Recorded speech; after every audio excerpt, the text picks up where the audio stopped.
Honorable colleagues, let's welcome our member.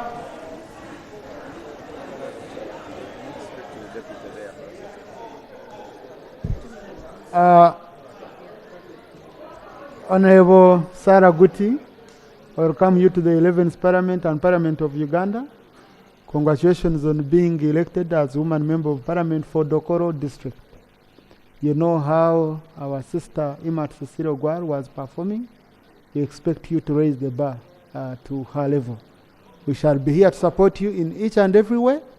And I want to hand you the Constitution of the Republic of Uganda and our own Bible in this Parliament, which is our rules of procedure that you must read and you ensure that you understand in order to follow proceedings very well in the House. Congratulations once again. You can take your seat on this side.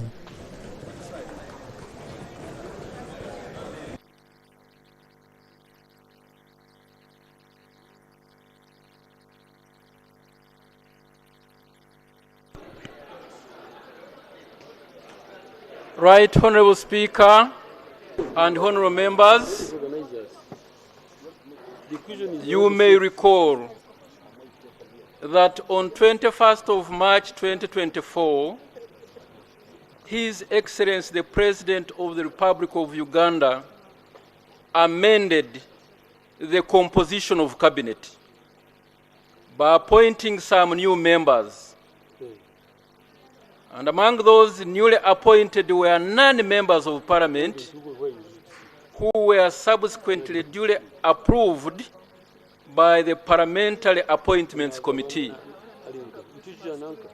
One of the newly appointed was Dr. Kenneth Omona. In order for Dr. Kenneth Omona to discharge his duties as ex-officio member of Parliament by virtue of Article 78(1)(d) of the Constitution,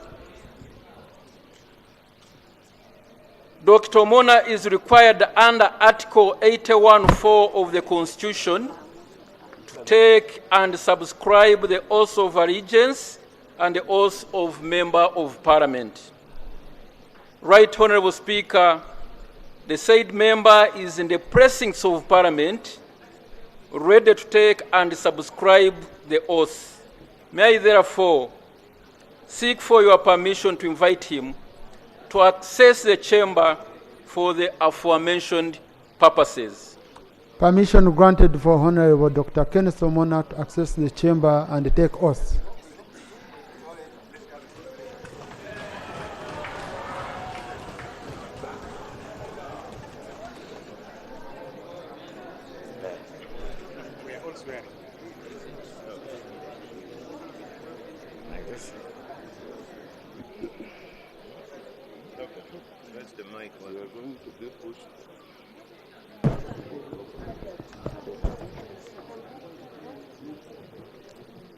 I, Dr. Omona Kenneth, swear in the name of the Almighty God that I will be faithful and bear true allegiance to the Republic of Uganda, and that I will preserve, protect, and defend the Constitution. So help me God.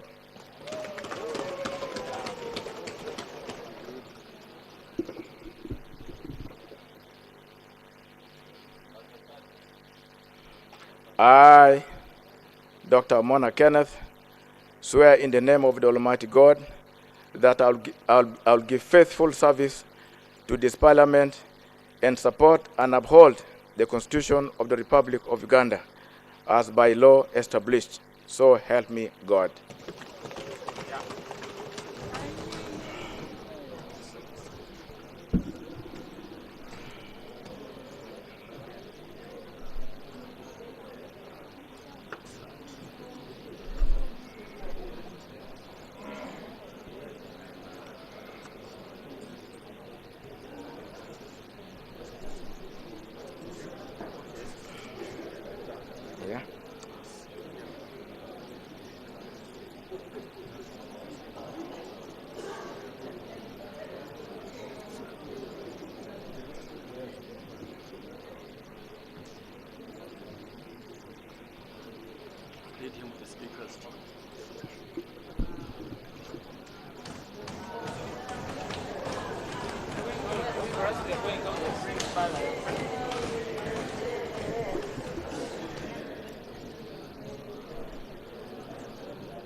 Dr. Kenneth Omona, welcome back to the Parliament of Uganda. Once a member of Parliament, always a member of Parliament. We are family. And congratulations upon catching the eye of the appointing authority as the Minister of State for Northern Uganda. I know you might be having many copies of the Constitution, but we want to give you one more to help you and our rules of procedure to help you in executing your mandate. Congratulations once again, and we look forward to sharing a lot with you on the field.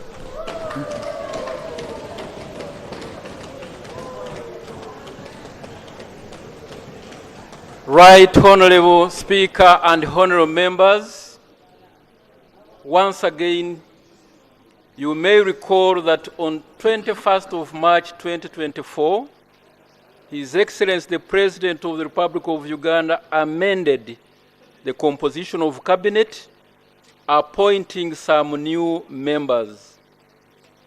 Among those newly appointed were 9 members, and one of them was Mr. Baram Barugahara.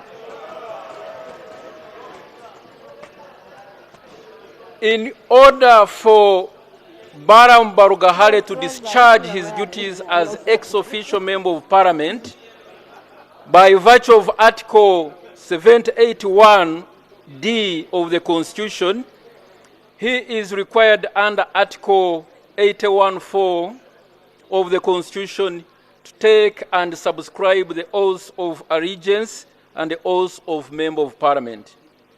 Right Honorable Speaker, the said Baram Barugahara is in the precincts of Parliament, ready to take and subscribe the oath. May I therefore request for your permission to invite him to access the chamber for the aforementioned purposes. Permission granted for Honorable Baram Barugahara to access the precincts of Parliament, to access the chamber and take oath.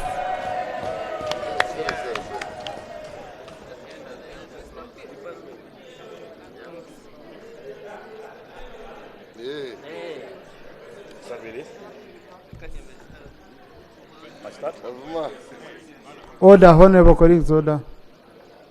I, Barugahara Balamatenyi, I swear in the name of the Almighty God that I will be faithful and bear true allegiance to the Constitution of Uganda, and that I will preserve and protect and defend the Constitution, so help me God.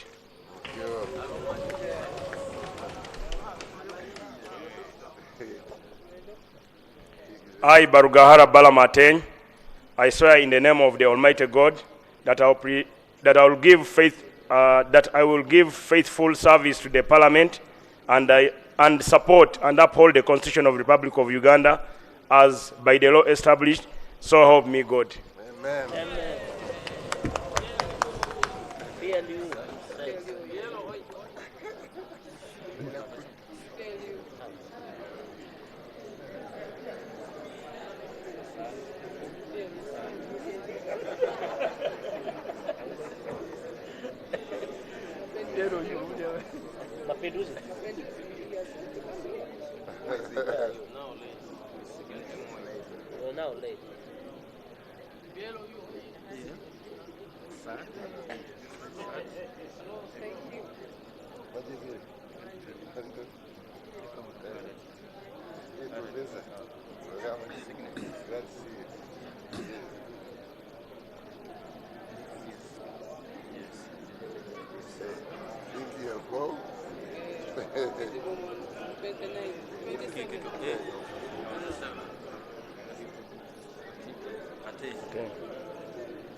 Chief Wipagena.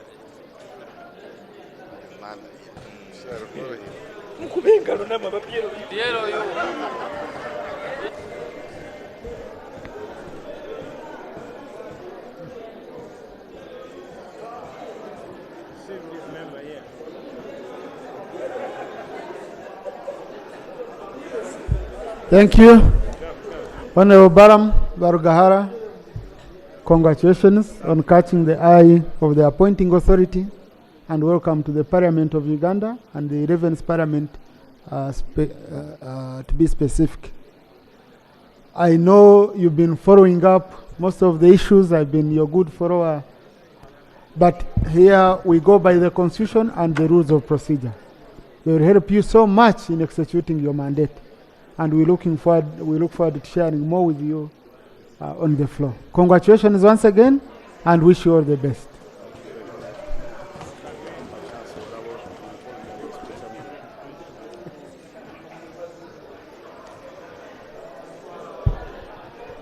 Right, Honorable Speaker and honorable members. Order, honorable colleagues, order. Order. On 19th March 2024, Order, honorable colleagues. the Court of Appeal in election petition appeal number 004 of 2022, Honorable Ogwali Polycarp versus Ochwa David, ordered that Mr. Ogwali Polycarp vacates the seat of Member of Parliament for Agule County and declared Mr. Ochwa David winner for the seat of Member of Parliament for Agule County, Palisa District.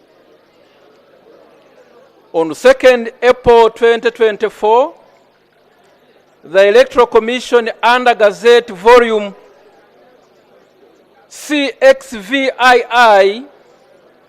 number 24 gazetted Mr. Ochwa David as the Member of Parliament for Agule County in Palisa District. Mr. Speaker, sir, and honorable members. Honorable colleagues, can I have order in the House, please? The said member is available within the precincts and is ready to take and subscribe the oath of allegiance and of a Member of Parliament. May you permit me, Right Honorable Speaker, to allow in the member for the aforementioned purposes. Permission granted for Mr. Ochwa David. Ochwa David to access the chambers and take oaths. Good.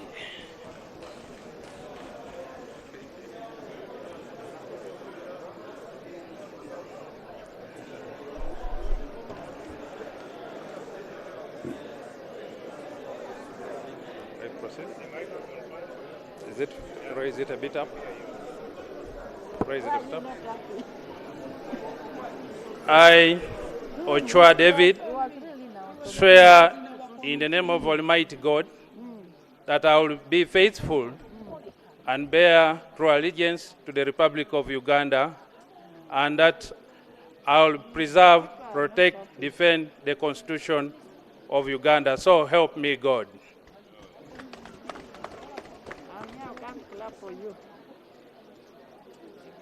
I, Ochwa David, swear in the name of Almighty God that I will give faithful service to this Parliament and support, uphold the Constitution of the Republic of Uganda as by law established. So help me God.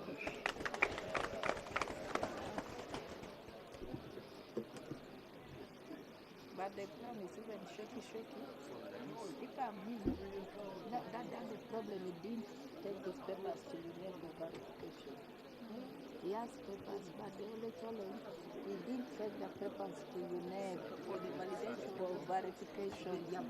So now let him verify the papers and start stamping. I sell of my land. If you have the land, sorry. I struggle to come. So if you have not done it, better do it. Did you do? Even me.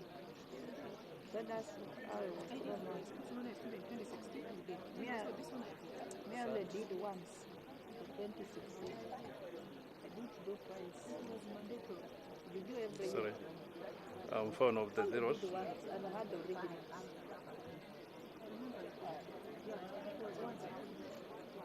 That's all. Thank you, thank you. But next time I need to do again. To be on the safer side. And do one. I did. It is not always. Me, I did only once in 26. But I submitted my original. I did once.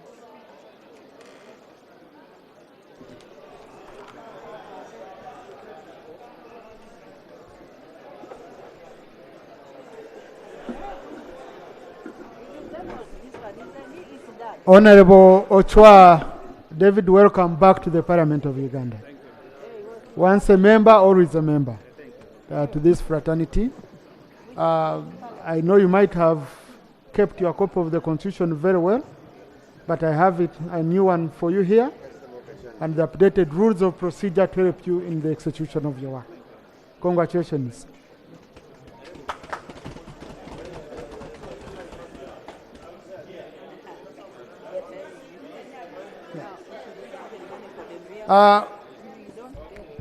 Next slide. Oh.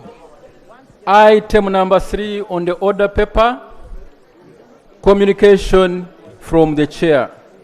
Thank you. Honorable colleagues, let's have order. Taking of oath has ended. I want to congratulate the new colleagues who have taken oath, but I also want to congratulate the honorable ministers whose mandate was renewed and those who were elevated. We look forward to continuing engaging with you, specifically my two brothers who were elevated, Honorable Bosobos and Honorable Rokelis. For the new members of Parliament who have come in, who are not ministers, whips, government chief whip and opposition chief whip, you have up to Tuesday to ensure you designate these members to committees so that they can catch up with the rest in as far as processing the budget of the country is concerned. Honorable colleagues, later on I'll be amending the order paper slightly because yesterday we had an issue which I saw very many members raising different points, and we agreed that the Attorney General would meet the members from the regions of Acholi, Lango, and Teso on payment for their claims, for war claims. So I would need the Attorney General to give us a brief statement on the outcome of the meeting so that we know indeed whether progress was made and how best they can be supported. Honorable colleagues, also, as you might have already read or heard in the news, this Parliament, through a private member, introduced and passed the Anti-Homosexuality Act 2023, which most of you honorable members stood up for and supported in line with the aspirations of Ugandans. The constitutionality of this act was challenged in the Constitutional Court, and today the decision was delivered. The court found no fault in the process, in the procedure, and though there are some clauses, some sections of the law which court nullified, but as the leadership of Parliament, we are happy with the outcome of the process. So we want to thank the Attorney General, we want to thank the legal team from Parliament, we want to thank you, honorable colleagues, and Ugandans in general. We want to thank the judiciary for not interfering with the work of Parliament and allowing us to execute our mandate as given to us by the people of Uganda. Honorable colleagues, we've done our part. Okay? And I believe this is not an issue on which I will now members start coming up, I want to discuss. No. We've done our part, the courts have done their part. Okay? We can leave it at that for now. We don't need to add on anything. We need to give time to that on a general. For us, we are celebrating on our side. But that on a general need is to internalize and see whether even the nullified sections can be can be reinstated, or whether he's satisfied as our lead lawyer for the country. So, honorable colleagues, with those statements, but I think it would be prudent that the new members, we give them a minute.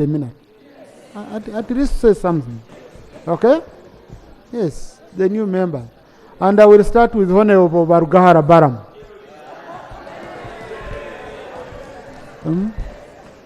Honorable Minister, here we have time limit, so 2 minutes.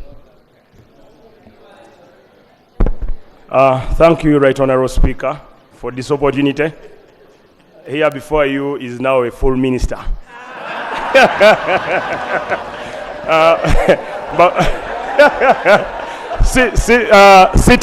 Sitting on a front bench, courtesy of General 7 Kaguta Yoweri, approved by Parliament Appointments Committee, recommended by Ugandans. But before I became a member, small brief about me. I'm the vice chairman of PLU, which is a civic organization, which is a non-partisan organization, which is a transparent organization, which is an organization that advocates for fairness in society. I thank Parliament for giving me this opportunity. I will work and I will serve my country, my president, and I will respect the Constitution of Uganda. When I was in the Appointments Committee, the Speaker requested me to speak to His Excellency to ensure that no supporters are released. The President, in his own voice and video, he said, give me the list. I requested the National Unity Platform to avail the list. Hope the leader of opposition is here. I'm yet to get it. And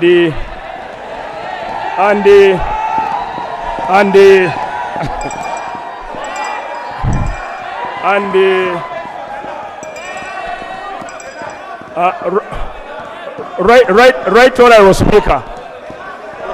Right honorable Speaker. Point of order. Point of order. Right honorable Speaker. Honorable Minister. No. Honorable colleagues, please. Order. Honorable colleagues, the Honorable Barugahara Baram I studied with, whom I know, cannot fail to respond to anything. So let us feel as if we are protecting him. Yeah, so let the leader of opposition bring his point of order, and we'll see. Thank you, Right Honorable Speaker. Honorable Speaker, I request that you protect me from excited colleagues.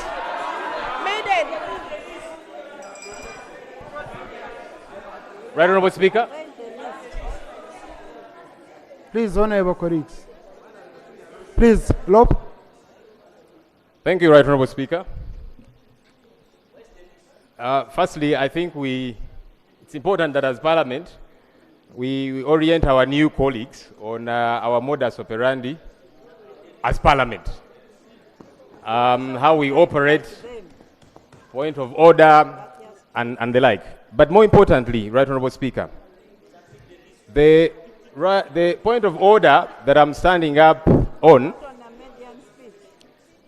we discussed in this very Parliament issues of missing persons, some who were disappeared, people who are in jail irregularly, some missing persons for whom the Prime Minister of Uganda acknowledged are in the hands of the state, like John Bosco Chibalama. And we tabled that list here in Parliament. We gave it to the Attorney General. Bring the list. Court is processing many of these matters, and we have asked that they be released on bail because this is not prosecution but persecution. Right Honorable Speaker, is it in order for a new minister who seems to be a novice to come with excitement and claim that he has mandate Honorable Senyonyi. to pursue a matter Procedure. of people who are simply being persecuted as opposed to being... Honorable Senyonyi. Honorable Senyonyi. Is the Honorable new minister... Honorable Senyonyi, you know the language we use in Parliament. Okay? Honorable Senyonyi, you know the language we use in this Parliament. Even when you disagree with a person, language is like a novice. A member of Parliament is a member of Parliament is a member of Parliament. Okay? So Honorable Senyonyi, do the needful. You're a gentleman. There is a language we don't use here. This is a language we don't use.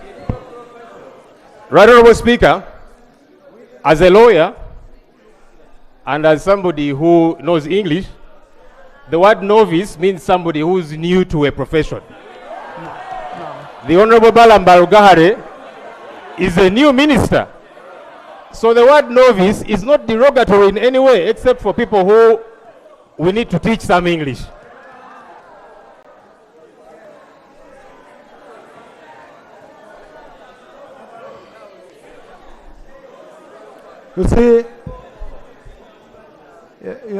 You see, honorable colleagues, how we start with problems is how we behave. Okay? Look, I know you would be insulted if I called you a novice. The Honorable Barambargara is a minister and a full-fledged now ex-official of this house who has been sworn in. Okay? So, Honorable, I'm a very patient man, and I know you're a gentleman. Okay? Please, let's use... Right Honorable Speaker,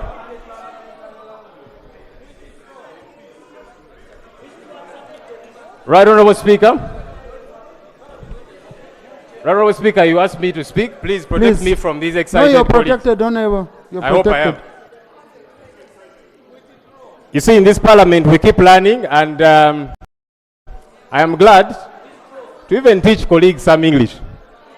When you Google the meaning of the word novice, for those that have smartphones and some data, definition number 1, a person new in a job or situation. Balam Barugahare is new, the Honorable, is new as a minister, so there's nothing wrong with calling him a novice as a minister. I thank you. Procedure. Thank you, Honorable Clerk. I hereby direct you expunge the submission of the Honorable Senyonyi. Honorable Baram, continue, please. Continue. Thank you.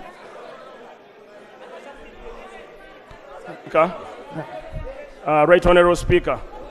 So during the appointments committee, I was given a task as a fair person who believes in fairness, with knowledge of my background as a patriot, to speak to the president, who is the appointing authority, to stand surety for the young men who are detained and they have not yet gone on trial. So the president accepted to pardon most of them who don't have cases of murder. And he said security forces should and the intelligence should expedite the investigation going on. So I will request my brother, Honorable Joel Senyonyi, to give Right Honorable Joel Senyonyi to give me the list. I will do that for you, Joel, and I will make sure the president acts on that. Thank you. Then, okay. Thank you for the opportunity. Thank you.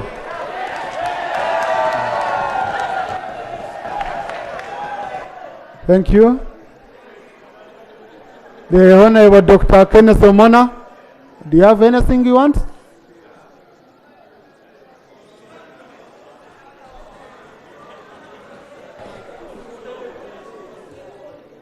The Right Honorable Speaker and the honorable colleagues in the House, I'm glad once again to join you, Right Honorable Speaker, and both sides of the House in the service of our country. It's been a long time since I was in this House. When I left after the 9th Parliament, went and had some other tours of duty, and then finally back here in the House again today.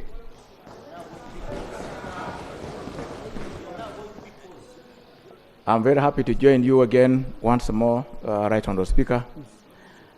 And I pray that all of us in this House, God will support and help us to remind us of our duties on both sides of the House to continue to serve and serve together for the good of our country. Thank you very much and God bless. Thank you, Doctor, and welcome back. Honorable Salah Aguti.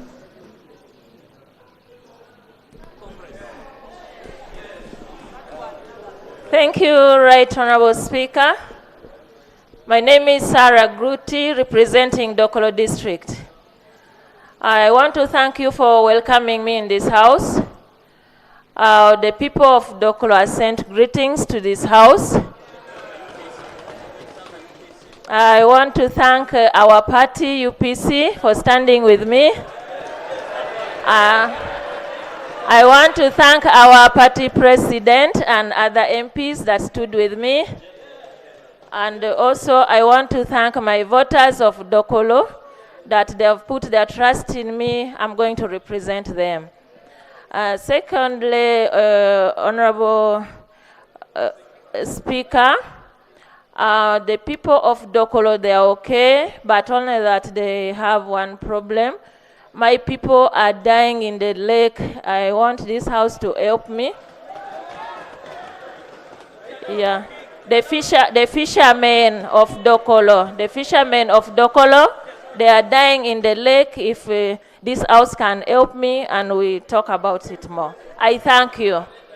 Thank you. Thank you, Honorable. Honorable Ochwa David. Thank you, Right Honorable Speaker. I'm by the name Sochwa David, representing the people of Agure. I'm an old broom in the House. I was in the 9th Parliament with Dr. Mona. I believe what I've observed here, the decorum of Parliament and the quality of debates must be maintained.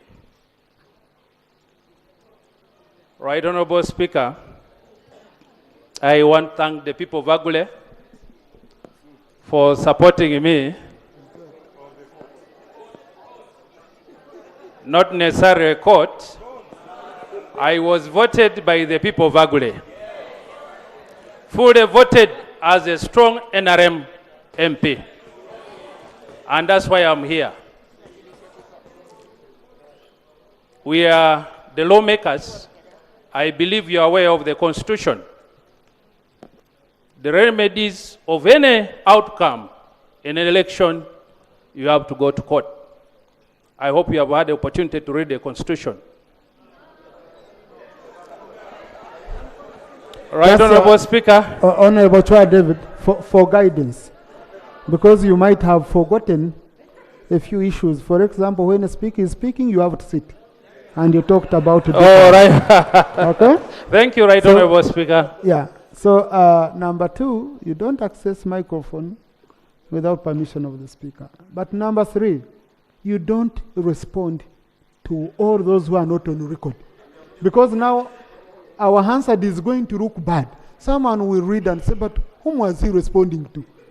Because we only record the one on microphone, okay? So don't start responding to people who are trying to divert you. Remain focused on your speech. You can resume. Right Honorable Speaker, thank you for that guidance. I will take it upon me to follow up on that. Colleagues, we are back here to work for the country. Thank you for accepting us and receiving us. You're welcome. Thank you. May God bless you. Thank you. We have another colleague who joined the cabinet. but he has been our colleague. I don't know if he would want to say anything. Jane Ombadi. Last night at the vigil of General David Mhozi's mom, General David Mhoz told us that they've been calling him former CDF, former CDF. Now he believes with General Ombadi coming in, that is passed over to him as former CDF. So General Ombadi, if you have anything you want to say? You've always been our colleague. Now you have to come in suits. He's been coming in uniform.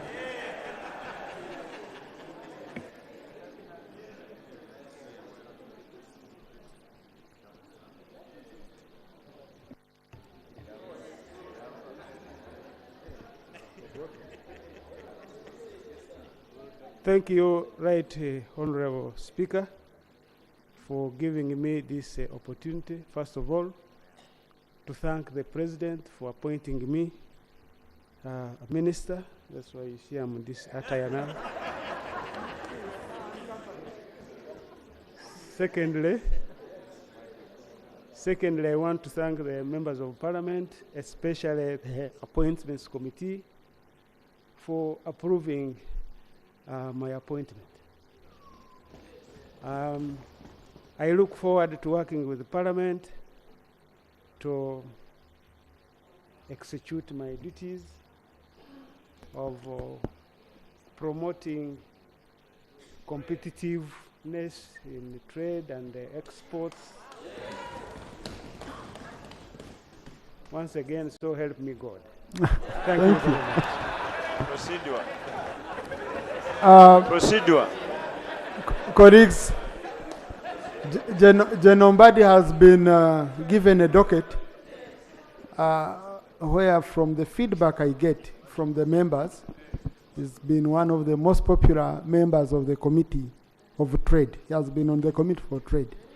And members used to tell me that he would leave behind his armored car and escorts and move with them in a bus, despite him being a CDF. When he was a member, he was that humble that he could do that. So, Honorable, we hope you'll be interacting with your colleagues.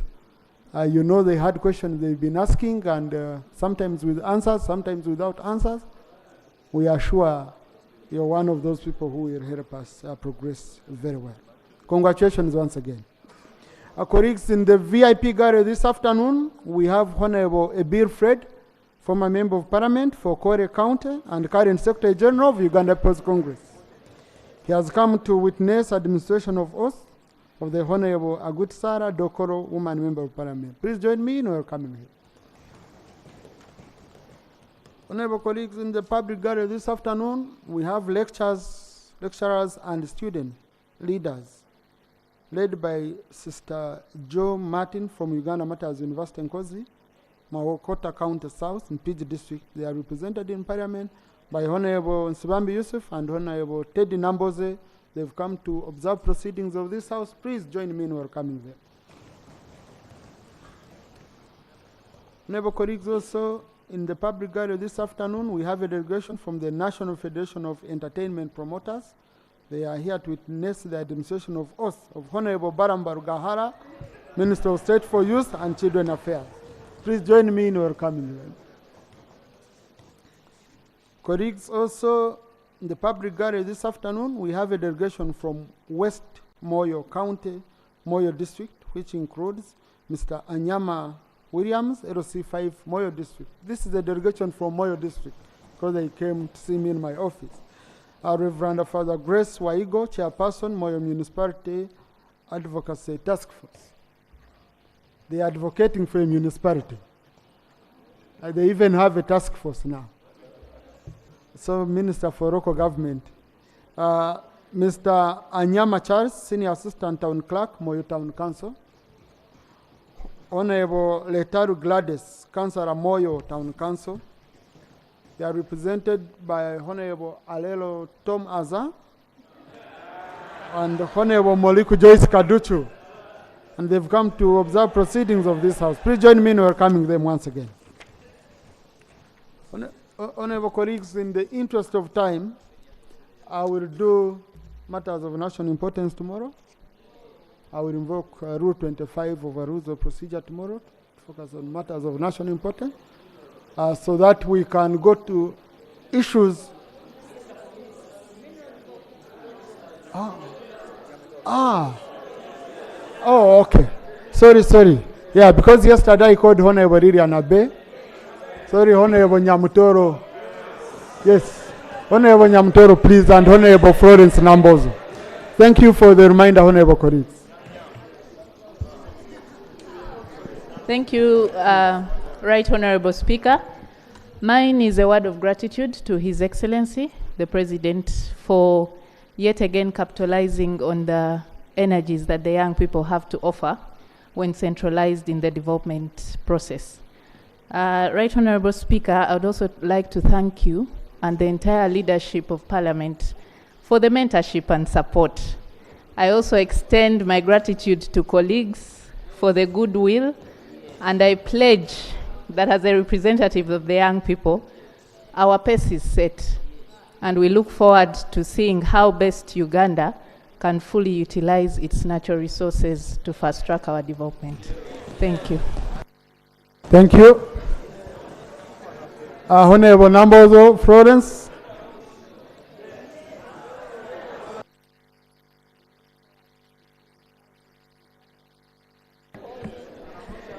Thank you, Right Honorable Speaker and colleagues. I too join my colleagues to appreciate the President of this nation for adding me responsibility to take over a region where my sisters have been. I am so thankful for my colleagues who have encouraged me, and want to assure my colleagues from Karamoja that I am coming as a healing ingredient, not as that which everyone else thinks. I know that the voice of God is the voice of the people. The President must have seen that I'll make a difference and clean up what has happened. I am an individual. I am Wamala Nambozo Florence, and I know I'm going to do my best to represent the position of God in the region of Karamoja. I thank you, Right Honorable Speaker. Thank you. Thank you. Next item. Statement by the Attorney General on the meeting held with members of Parliament from the Acholi, Lango and Teso sub-region on the payments of war debt claimants and beneficiaries. Thank you, Attorney General. Honorable colleagues, I want us really to focus and we finish our order paper. Let's focus on the order paper. Thank you very much, Right Honorable Speaker. Right Honorable Speaker, I've sent a copy of this statement, a very short statement, to be uploaded. Right Honorable Speaker and Honorable colleagues, as was instructed by the House, a meeting was convened today, 3rd April 2024, at the Cabinet Secretariat of Parliament, of the Office of the President, where I presented to the Honorable Members of Parliament from the affected sub-regions of Acholi, Lango and Teso, a status report on the payments made to war debt claimants and beneficiaries from those said sub-region. I have attached a copy of the report that I have shared with colleagues. Right Honorable Speaker, in summary, I informed the meeting that the Ministry of Justice Constitutional Affairs has, as at 31st March 2024... Just Attorney General, Honorable Member, when a colleague is reading a statement, then you can't have clarification. Clarification is during debate, not when they are reading a statement. Thank you. In summary, Right Honorable Speaker and Honorable colleagues, I informed the meeting that the Ministry of Justice... This Member of Parliament took money twice to go for one trip, and he's here shouting at me order. I know he's not happy for the court ruling because he's in NUP and NUP supports. Honorable Macho. Please. Kiraka, that was a by the way. Don't need it on the handset. That was a by the way. Don't capture it on the handset.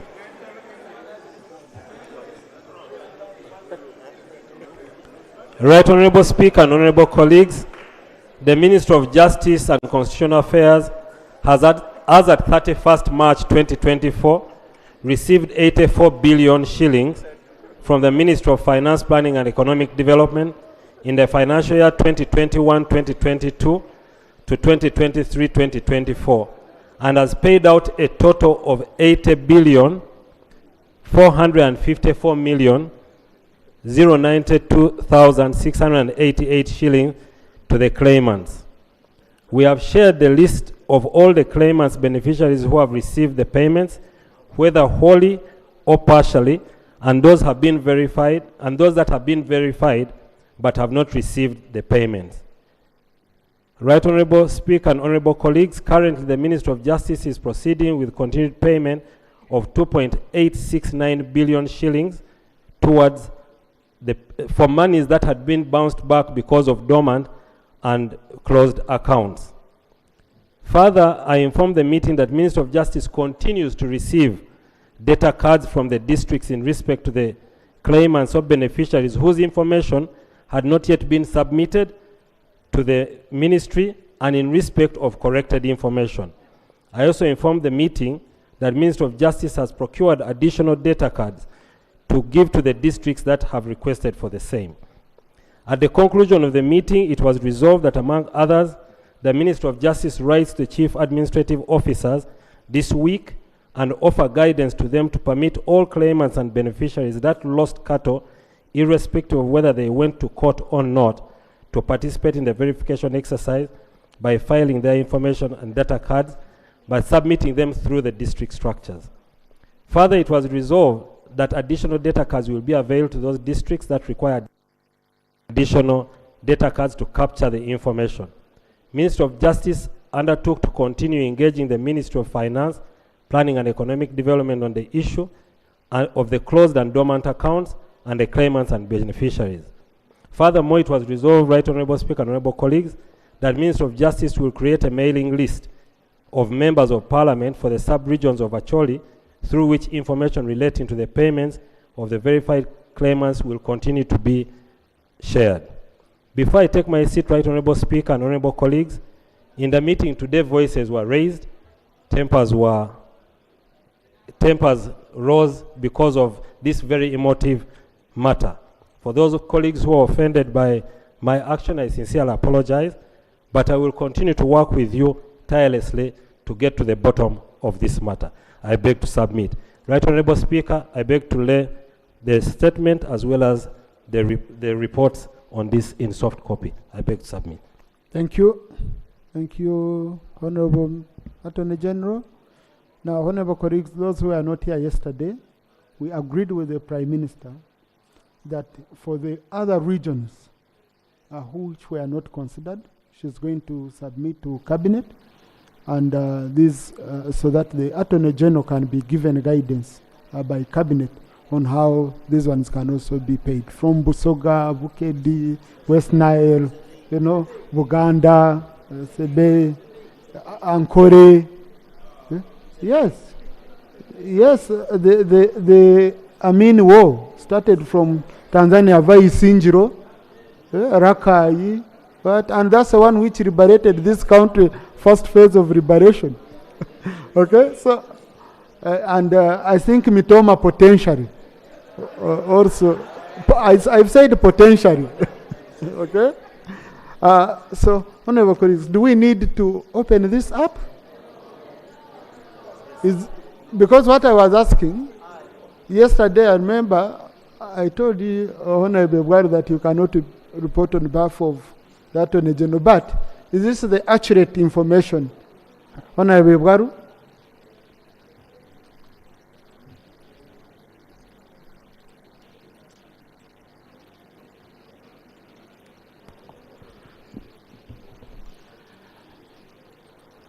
Right Honorable Speaker, I confirm that the meeting indeed took place. When I raised this matter yesterday, Right Honorable Speaker, it was in respect of the 3 court cases that we had and disposed of in Soroti High Court, where the court ordered government to compensate the 3 different groups. We have over 40,000 verified claimants. Mr. Speaker, sir, the Attorney General,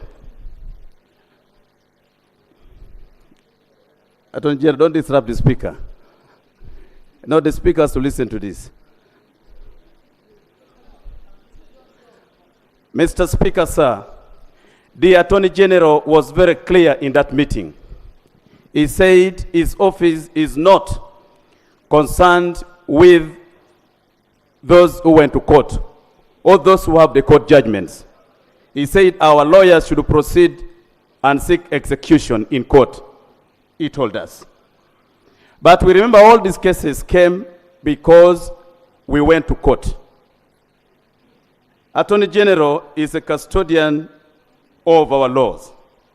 Now, if the Attorney General is the one declining to implement court orders, so who is going to help us as a country? Mr. Speaker, sir, when we explained that to Attorney General got up and even told the meeting that even if we don't pay you, what will you do? Honorable Bwaru, just a little. Just sit a little. Please listen to the Speaker. The Speaker does not negotiate with the member. Okay? Yeah, when I say sit, you sit and you wait. Now, when Attorney General was finishing his submission, there is something he touched, and it touched my heart. It showed humility. He admitted tempers flared, and he might have made statements which he felt touched some people and apologized. I think that was a building block for progress. Okay? Because now we don't want on the floor to be your word against his, because we are not part of the meeting. But I've seen progress. Okay? I think we can build on that, Honorable. We don't report on the conflict that happened, and we say, Attorney General, since you have apologized, okay? Can we now say we're helping these people? I'm seeing progress. That's the line I'm looking at, Honorable. Thank you very much, Right Honorable Speaker. The Attorney General, now that you have apologized, let's now progress. How are you now going to help our people? Actually, not to help, because it's not a favor. How are we going now to address the issue of our people who went to court and the court ordered that government should compensate them? You are running away from your responsibility, but these people need to be compensated. Yeah. Right Honorable Speaker, we shall come back to the House, request for appropriation of funds for court awards that have been made against government, and we shall make the payments. This government respects court orders, and like I told you, the only thing that I don't have is sufficient funds, but as soon as the funds are made available, we shall make the payments. So now for progress purposes, Honorable colleagues, this is an issue which involves money. Okay? And we are going to be discussing the municipal policy statement for this budget. I think what is important, Honorable colleagues, what is important is that we have to ensure the committee follows up, and these people are listed among those who should be paid, and we appropriate money. Because the Attorney General, if he has no money, we shall continue choosing him here. You've refused to pay, but when he has no money. So, I beg your indulgence, can't we handle this issue? Our senior elder, Kena, can't we handle this issue during municipal policy statement report for the sector? Thank you very much, Right Honorable Speaker.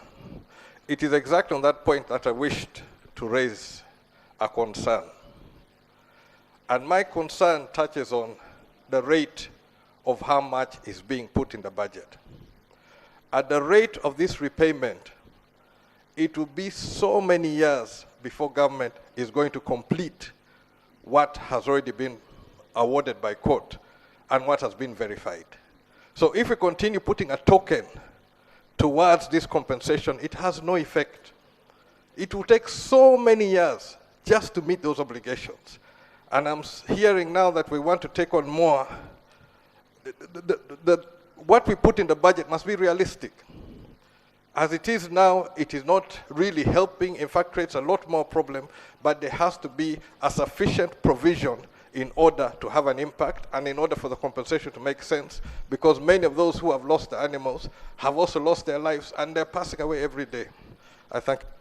So, Attorney General, if the amounts we've been providing, and Minister of Finance is here, if the amounts we've been providing have been based on the numbers we've been having, can we now, if we acknowledge the other numbers, also provide funding for those numbers?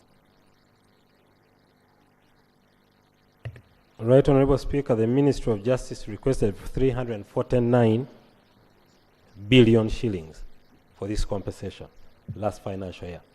We received a budgetary allocation of 80 billion, of which we have only received 34 billion at this point. And like Honorable Aken has said, the numbers are increasing because we are still receiving data cards. So by the end of this financial year, the number may even be higher. So like you said, Right Honorable Speaker, as we come to the ministerial policy statement, these matters should be ventilated completely and a decision is made on how we want to proceed with this matter. Thank you, submit. Since these are huge sums, I would be of the view that this is an issue you can present to Cabinet on Monday. And then you give us an update after consulting Cabinet. Yeah. Huh? Yeah. Yeah. Because you see, Honorable colleagues, my concern is when our issue, we need money. The risks are ready. Honorable Auma, you're saying there is something else? Thank you so much, Right Honorable Speaker. Right Honorable Speaker, there is something that if we don't clarify today, it will continue putting government to task. And I feel so bad because all this compensation issue, the person that pays the repercussion is the president. Because it's the president that moves and answers all those questions during campaigns. And as members from the 3 sub-regions, we want this matter to be put at rest. Like right now, we all know that government is financially constrained. And these were matters that were in court with specified numbers verified in court. And Attorney General also in 2016 went and verified a list that is already there. Logically, we have to discuss here with a lot of consciousness and sympathy for the government. If we give an open check and we say we have to go, whether you have gone to court, whether you have not gone to court, to fill the data cards. In Lao, we have 2.5 million people. What if now they all go and fill the data cards? We will be adding more expense to government. Why don't we handle one thing at a time? And I expected the Attorney General, even if this was a guidance, directive of the President, Attorney General is the legal advisor of this government. He was supposed to advise the President so that we move gradually, other than putting government to task day in and day out. Those people will need the response. Yet even government currently do not have the little money to pay the 40,000 people who have claimed. Now, if this happens in Acholi, Lao, and Teso, where will we get this money? We have to be honest and also come with a better recommendation. Thank you. Honorable colleagues, this is a matter which I gave only 15 minutes on the order paper. I want to stick to the order paper.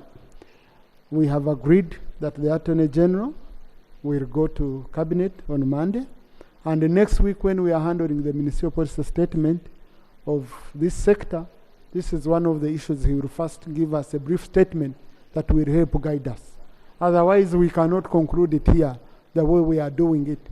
And also in 3 weeks' time,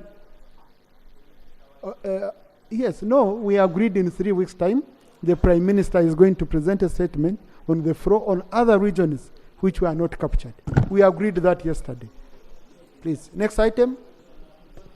Item 4 on the order paper, laying of papers 4.1 on the Petroleum Fund semi-annual report on inflows, outflows, and assets of the fund for the period ended 31st December 2023.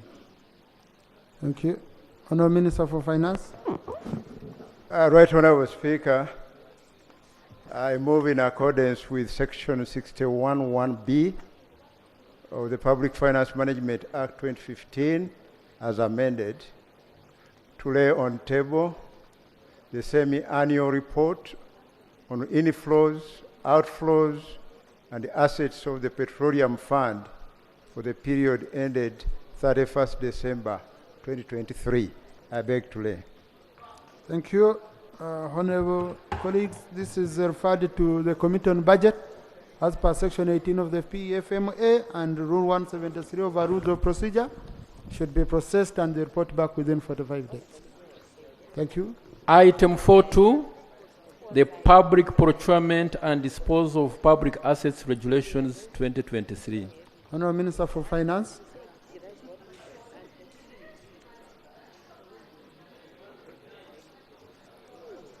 Right Honourable Speaker, I'll beg for your indulgence because I have a number of regulations here to lay on table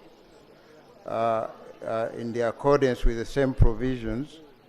And I will start with statutory instrument number.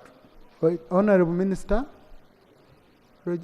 things are not brought on the table, and I'm told how much. Are they all under PPDA? All of them? Yes.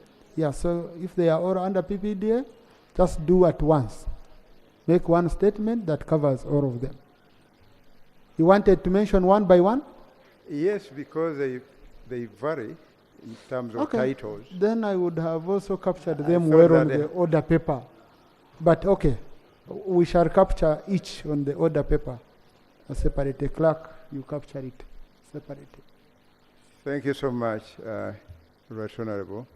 The first one is Statutory Instrument 2023, number 97. The second one is Statutory Instrument number 96, 2023. I beg to lay. The third one is Statutory Instrument number 99 of 2023. I beg to lay. The fourth one is Statutory Instrument number 98 of 2023. I beg to lay. The fifth one is Statutory Instrument number 100 of 2023. I beg to lay. Number 6 is Statutory Instrument number 101 of 2023. I beg to lay. The seventh one is Statutory Instrument number 102 of 2023. I beg to lay. Number 8 is Statutory Instrument number 103 of 2023. I beg to lay. Number 8 is Statutory Instrument number 104 of 2023. I beg to lay. Number 9, Statutory Instrument number 108 of 2023. I beg to lay. And finally, Right Honourable, Statutory Instrument number 106 of 2023. I beg to lay. Thank you. This resolution is according to Section 96 for information purposes. So, Honourable colleagues, we shall put them in the library and you can access them. They help you in execution of your duties. Now, Honourable colleagues, in the public gallery this afternoon, we have a delegation of Muslim leaders from Barra City, led by the District Qadi, Sheikh Mukwai Abdallah. They include Haj Rashid, District Chairman, Mr. Nsubu Gabdur Nasa, Public Relations Officer, Mr. Silaj Ntutu Mos, District Secretary, Mr. Senkai Murishid, District Land Chairman, Mrs. Nuriat Musoke, Social Affairs, and Mr. Nduhuchre Uthman, Secretary Education. They are represented in Parliament by Honorable Mwinempaka and Honorable Kwasa Rita. They've come to observe proceedings of this House. Please join me in welcoming them once again. Next item. Item number 5 on the order paper, motion for the adoption of the report of the Committee on Information, Communications Technology and National Guidance on the petition by the Uganda National Musicians Federation on amendments to the Copyrights and Neighboring Rights Act. Honorable Chair.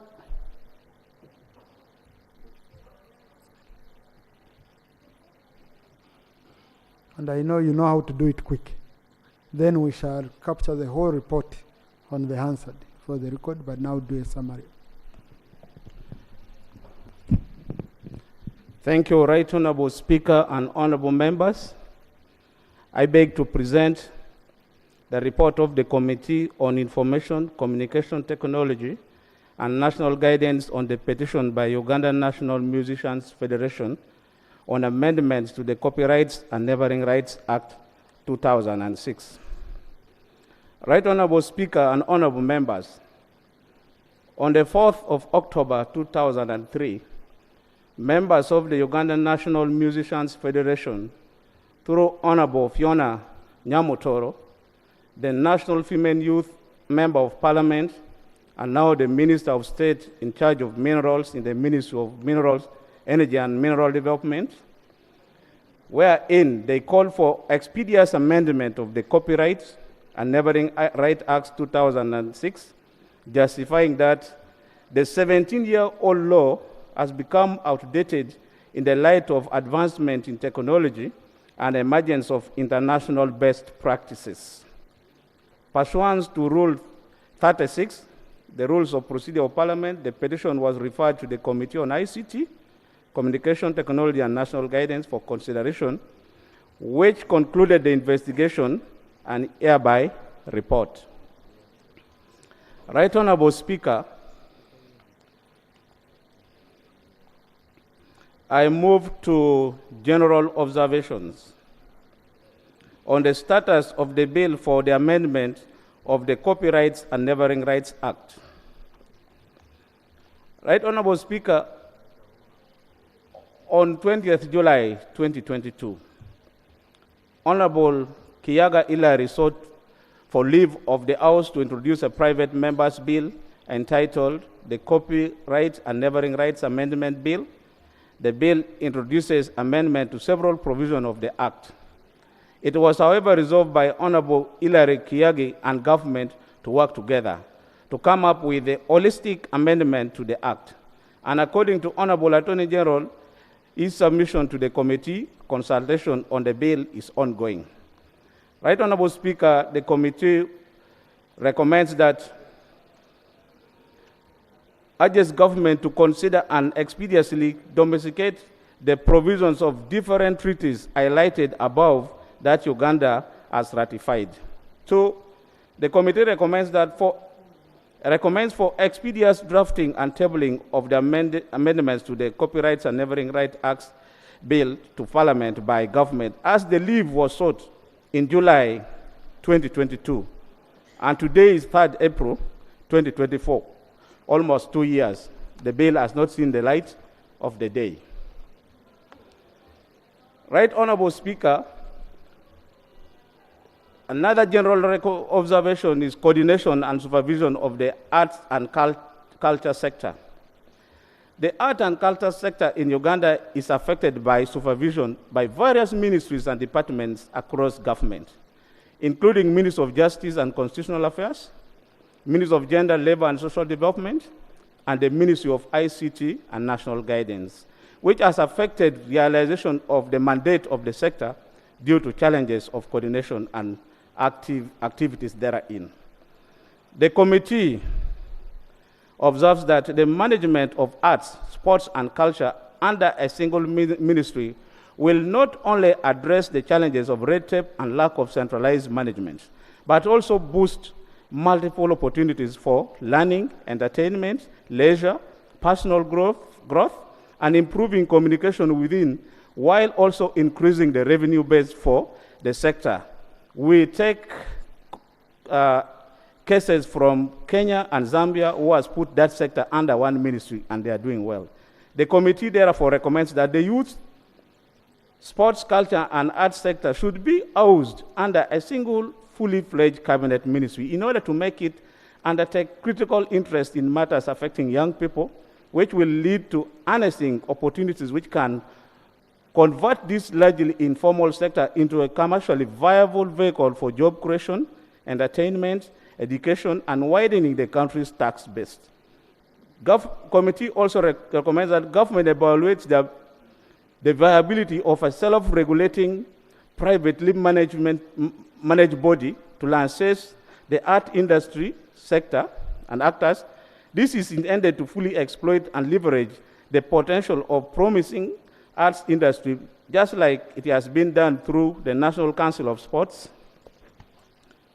For sports sector, the same has also been witnessed from elsewhere in Nigeria, India, and Korea, which has optimally exploited their arts industry. Right Honorable Speaker, the petitioners had presented 10 issues for consideration in the amendment of the Copyrights and Neighboring Rights Act 2006. The committee submit on each of the issues as below. 1. The petitioners had sought for revision of charges for the coloring back tunes to ensure a fair split of revenue collected from the coloring back tunes in the percentage of 60% to be retained by the artists and 40% to be remitted to be shared by both the government and the telecom. The committee made the following observations on the coloring back tune. 1, failure by artists and content creators to seek and use competent legal advisors and experts during the contract drafting process, which exposed them to manipulation and exploitation. Unfair and inequitable revenue models. The current distribution model allocates very low revenue to the artists, which is unfair and exploitative. As they own content, there is a need to have equitable sharing of revenue provided for in the regulation by the statutory instrument to avoid the unfairness and inequitable distribution of revenue. Right Honorable Speaker, the rest there are all observations made by the committee, and I would wish to ask members to go through them so that I can attend to recommendation. But the observation number 8, the distribution formula provided as no legal provision expressly provided for the distribution of revenue from coloring back tunes, especially the remittance of 48% to government. Contrary to Article 152(1) of the Constitution, provides that no tax shall be imposed except under authority of an Act of Parliament. Right Honorable Speaker, in consideration of this matter, the committee studied and reviewed the practice in Kenya where an amendment via the Copyrights Amendment Act number 14 of 2002 was enacted. The Act expressly provides for the rate of distribution, including the premium rate of the service providers at 8.5%, the telecommunication operation at 39.5%, and the artists or owners of the copyrights procedure. Yes. Thank you, Chair. Thank you, Right Honorable Speaker. We have tried to look at our iPads. We can't find the report. We are not sure if it is uploaded on our reports, and also it is not being reflected. So we seek for clarity. Clerk, can I confirm if the report is uploaded?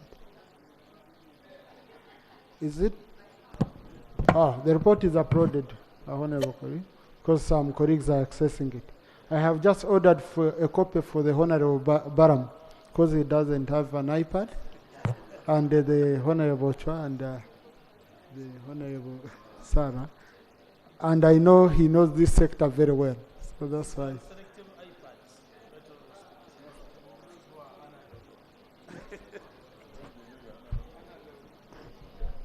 ICT, please ensure, because I don't know why some members are saying they have it, others are saying they don't have it. Yeah, let's go on, honorable colleagues. If I find indeed that you failed to access it, then I can see a way of mitigating that as we go. Thank you. Yeah. Thank you, Right Honorable Speaker and honorable colleagues. Since this is the report of the Committee on ICT, I would wish to call upon the IT Department of Parliament to come to the rescue of the House and ensure that all iPads are accessing the report. Right Honorable Speaker, the committee recommends that the Ministry of Justice and Constitutional Affairs should amend the Copyrights and Neighboring Rights Act 2006 to provide for coloring back tunes and then issue and gazette a statutory instrument under the Act to regulate the equitable sharing of revenue for coloring back tunes and related content consuming platforms. The Ministry of Information, Communication Technology and National Guidance should ensure that telecoms create a coloring back tunes monitoring system for purpose of transparency and accountability to the artist and the sector.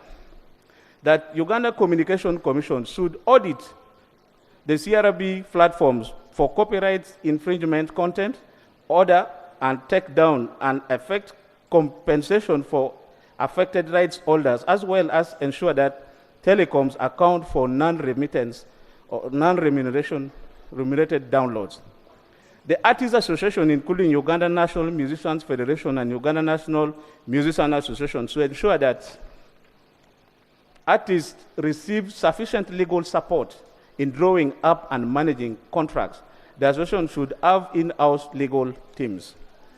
On issue B, imposition of a copy levy on device used in the reproduction of copyright protected work to be shared equally between government and holders of copyrights and neighboring rights registered under the Act. The committee observed that additional levy on technological devices would negatively impact on the drive to enhance technology and have it penetrate all corners of the country. Some of the aspects of the economy that would be grossly affected by a levy on devices, including financial inclusion through mobile money and agent banking, which has allowed for financial access to remote parts of Uganda. These financial services have no connection to reproduction of copyright protected works which are at risk to protect. This would be an unintended consequence where the levy allowed to be imposed on devices. The committee recommends for the amendment of the Copyrights and Neighboring Rights Act to provide for private copy levy at the rate that should be determined by software capable of transferring copyrights and storing copyright content. The obligation to pay this levy should be a contractual arrangement between the copyright owner and the software proprietor. That the distribution of the revenue to the different categories of rights holders should be provided for in regulation and may be implemented through respective collecting societies or collective management organizations following system agreed by the concerned parties, but not to be included in the Act. On issue C, imposition of strict measures against broadcasters who use private content because it undermines the intellectual property rights of the artists, hence causing a negative effect on their livelihood. The petitioners recommend... That was pirated, not private. Pirated, yes, that was pirated. Thank you, Right Honorable Speaker. The petitioners recommended a fine of not less than Uganda shillings 5 million to be paid by persons who is convicted for infringing the copyrights of an artist. Section 46 of the Copyrights and Neighboring Rights Act provided for what amounts to infringement of copyrights or neighboring rights. Right Honorable Speaker, the committee recommends that copyright and neighboring rights laws would be amended to cater for development, promotion, and protection of intellectual and copyrights of the value creators of the entertainment industry of Uganda, that government of Uganda embrace the digital era, the artificial intelligence relating to protection of the rights of creators in digital domain by creating a robust online applications infrastructure to identify online right infringements, promote, distribute, sell, collect revenue, distribute proceeds to rightful owners, compute and automatically collect the relevant taxes. On issue D, embracing digital era relating to protection of the rights of artists in the digital domain, fostering innovation in digital content creation and facilitating fair competition for the online use of copyrights. The committee observed the need to provide the continuation of protection of copyright irrespective of any generative artificial intelligence modification as long as the final work do not qualify as derivative works clearly mentioned in the primary copyright holders. The committee recommends that the relevant institutions, including Uganda Police Force and Uganda Registration Services Bureau, ensure enforcement of criminal measures against circumvention of technology protection. The law is amended to provide the provision for express liability of internet service providers and telecom for copyrights infringement content, and that the registrar of copyrights is granted power to issue and take down orders, blocking of websites and other measures that can protect online works. On issue E, Right Honorable Speaker and Honorable Members, the adequate capitalization of collective management organizations, CMOs, in order to empower CMOs to carry out their duties such as licensing, collecting royalties, and enforcing the legal framework on the copyrights. The committee observed that whereas the petitioners seek to have adequate capitalization, no evidence was available to show how the said provision of the law are being implemented as a way of raising funds for CMOs. The committee further observed that CMOs therefore need sufficient legal support to collect royalties from users of the protected works. The committee recommends that Uganda Registration Services Bureau should provide CMOs with sufficient legal support in the collection of royalties from the users of protected works. On issue F, establishment of a clear, transparent structure for CMOs that incorporate a high level of accountability, including regular audits and reporting mechanism to ensure that royalties are distributed fairly and rightfully to the owners. The committee observed that most of the proposals raised by the petitioners in regards to CMOs are addressed in the Act. The issue of concern by the petitioners lies more on enforcement of the provision of the law rather than the amendment of the law. The committee recommends that the registrar of copyrights ensures compliance with the provision of the law by CMOs. This will enable provision of fair, equitable, prompt compensation to artists. It will also enhance accountability to the artists, thus ensuring acceptance of the entity. On issue G, Right Honorable Speaker and Honorable Members, registration and regulation of all third parties, including telecom companies, aggregators who are involved in the distribution and dissemination of the copyrights content. Right Honorable Speaker, the committee recommends that the owners of the copyrighted works should take responsibility for ensuring protection of their works by avoiding situation of voluntarily uploading their works on public platforms such as YouTube, from which members of the public can easily download such work for further use. That Uganda Communication Commission and Uganda Registration Services Bureau should enforce the law on the registration and regulation of all third parties involved in the distribution and dissemination of the copyrighted content. On issue H, requiring broadcasters to dedicate 90% of their airtime to Uganda music as a way of promoting local content and supporting the development of the industry in the country. The committee has played, UCC has played a critical, Right Honorable Speaker, let me go straight to the committee observation.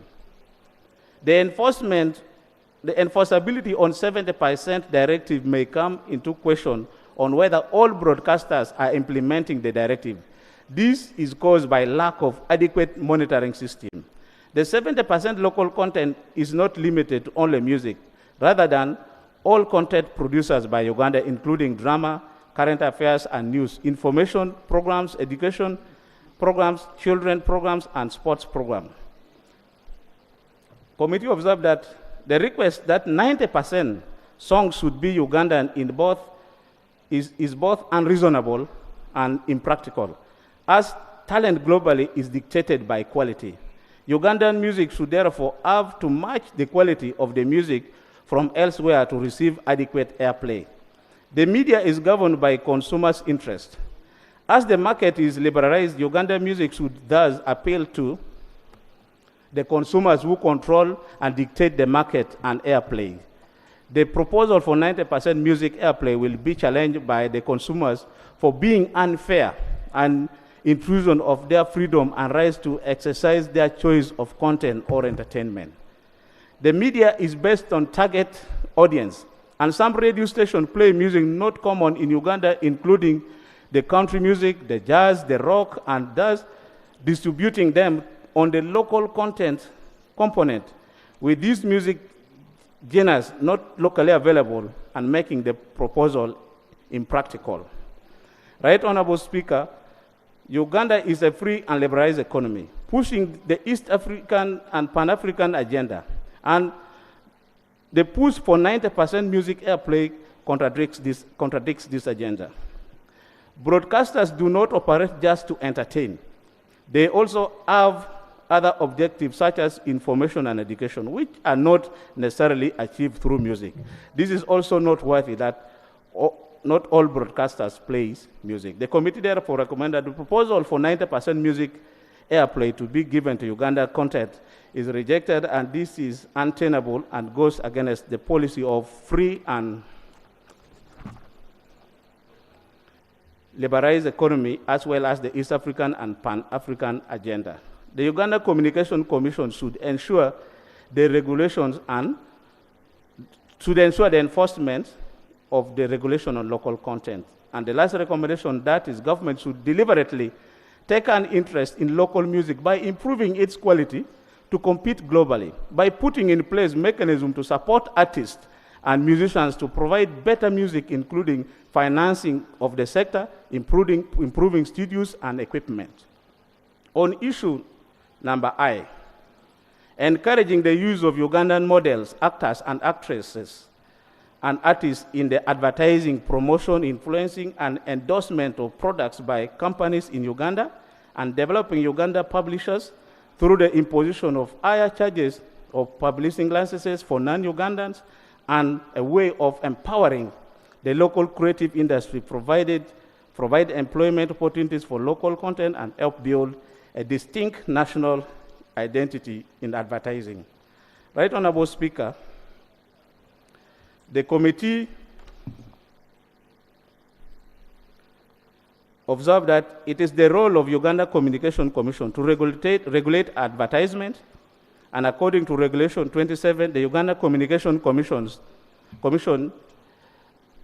Content Regulation 2019, Commission set up standards for advertisement which every operator is obliged to comply with. The mandate of the Commission, however, does not extend to regulating who is to be engaged as a model of a product to be advertised. This lies within the discretion of the company and the product intended to be advertised. Some of the products have a foreign origin with the models already engaged, and the Ugandan dealers or agents in such products may not have the capacity to interfere with the advertisement of assets. The committee observed that it should be further noted that encouraging the use of Uganda artists as model is not a copyright, neither is it a neighboring right, and therefore is not an issue that can be considered in the amendment of the Copyrights and Neighboring Rights Amendment Bill. It would rather be considered under the policy on national local content on human capital. Unfortunately, Uganda presently has no local content law in place. Right Honorable Speaker and Honorable Members, the committee recommends that the above prayers would fall under the Build Uganda and Buy Uganda Bubu implemented in the context of international and regional legal treaties. Government should expeditiously reintroduce the local content bill to Parliament for enactment into law. This will come a long way in addressing matters related to local content. The Ministry of Trade and Cooperatives should come up with the regulation under an appropriate law to address this issue of advertisement. Right Honorable Speaker and Honorable Members, on issue I, requiring aggregators of Lances Uganda intellectual property to be domiciled in Uganda as a condition for operating to ease accountability, since they will be subjected to the country's legal framework on the copyright law. The committee observed that the creative industry is global in nature, and in a digital connected world, implementation of this proposal, even if placed under the law, may have practical implication challenges. The committee observed that this matter could be best addressed elsewhere and not through inclusion in the amendment of the Copyrights and Neighboring Rights Law. As domicile, all aggregators can be best achieved if a requirement is imposed that all aggregators be incorporated as companies, and if it is a foreign aggregator, be registered as a foreign company in Uganda under the Companies Act. The committee recommends that all the aggregators should be incorporated as companies, and for foreign aggregators, be registered as foreign company in Uganda under the Companies Act 2012. This will ensure accountability by the aggregators while also streamlining the supervision of their operations.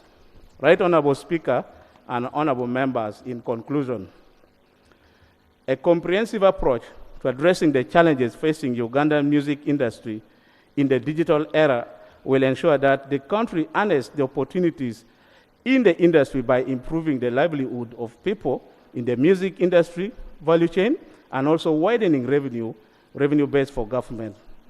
Modernizing the copyrights law will enhance enforcement mechanism, promote local talent, and create a fair and transparent ecosystem in the music industry. Uganda can therefore foster a thriving and sustainable music industry by addressing the concerns raised, which will not only safeguard the rights and interests of the artists, but also contribute to the culture and economic development of Uganda. Right Honorable Speaker and Honorable Members, I beg to report. Right Honorable Speaker, allow me also to lay on table the minutes and then the copy of report that the committee used while processing this petition, Right Honorable Speaker. And allow me to thank Honorable Members and thank the House and thank you for giving us opportunity to present. Thank you. Thank you. Job well done, Honorable Ayotoni. Attorney General, I mean, the simplest is, when are we having the bill you would solve all these issues? Thank you very much, Right Honorable Speaker. I would like to thank Honorable Ayo and your committee for a very, very good report. I must say I'm very happy. Right Honorable Speaker and Honorable colleagues, we have consulted widely on the issue of copyright. We have completed the presentation to the stakeholders. We have completed the cabinet paper. It is in cabinet. The committee has raised some interesting issues which we didn't even address. But now that we know the mind of the committee to which we are bringing the bill, I think we shall be able to even bring this up in cabinet. We are happy we've received it. So, Right Honorable Speaker, what I can tell is that this bill has been high on the agenda for the President and the Cabinet, and since we filed this, we are just waiting for time. What I can say is I can report back probably next week on what date we've been given on the cabinet agenda when we can discuss this copyright bill. But it's going to be in this house at the earliest. I thank you. Thank you. I really appreciate that, Attorney General, only that you have to push hard the Prime Minister. I know you participate in getting space for items on the cabinet paper. You see, we granted a member a leave. Okay? So, and we are looking funny, I'm sorry to say. Because the member now comes and says, no, my bill is ready, put me for first reading. And we don't want, he's really, Honorable Hilary Chiaga has been really patient. And then Honorable Nyamutoro has also been calling me every day about this bill you've been talking about. So I think we need, you need to give us this bill as early as you can. Because now the sectoral committees are finishing their policy statements, okay? So they'll be having space. Isn't it, Honorable? You'd now be having space to handle this bill. So if we could get it quickly, and then we expeditiously handle it and we settle. I don't even see the issues here, Honorable, we are going to find ourselves debating. Main issues which will be infringing on Rule 80, where we granted the member leave. Most of the issues are issues which will infringe on Rule 8 of our Rules of Procedure, which is against anticipation. That is on the draft bill that we gave the member. Maybe before that, I will first allow Honorable Nyamutoro, who presented the petition. And now, since you're in the cabinet, can be. Thank you. Thank you, Right Honorable Speaker. Allow me appreciate the Committee on ICT for the well-detailed report. Right Honorable Speaker, just a word of emphasis as you have rightly guided. It is very true, as the committee stated, that matters of the industry do not just fast-track development of the sector, but it is centralized on the young people. We are looking at a Uganda that can easily not just benefit the quality of its artisan sector, but also the quality of the people. It is also not true, Right Honorable, that as the committee stated, that I beg to quote so that I am not, that matters in the petition might not necessarily be addressed by amendment, rather through other issues. Everything pertaining the music industry, Right Honorable Speaker, will be well streamlined if the amendment is put in place. The matters of financing, the matters of digitalization, the matters on how these Ugandans can benefit from the sweats of their work.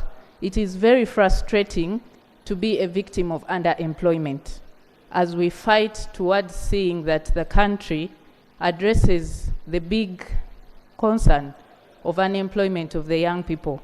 These are Ugandans who are stranded on how best they can fruitfully gain from the works that they have put out for years. So I want to add on my voice to support the Attorney General, now that I am in Cabinet, to ensure that this bill is brought on table as soon as possible. Thank you, Right Honorable Speaker.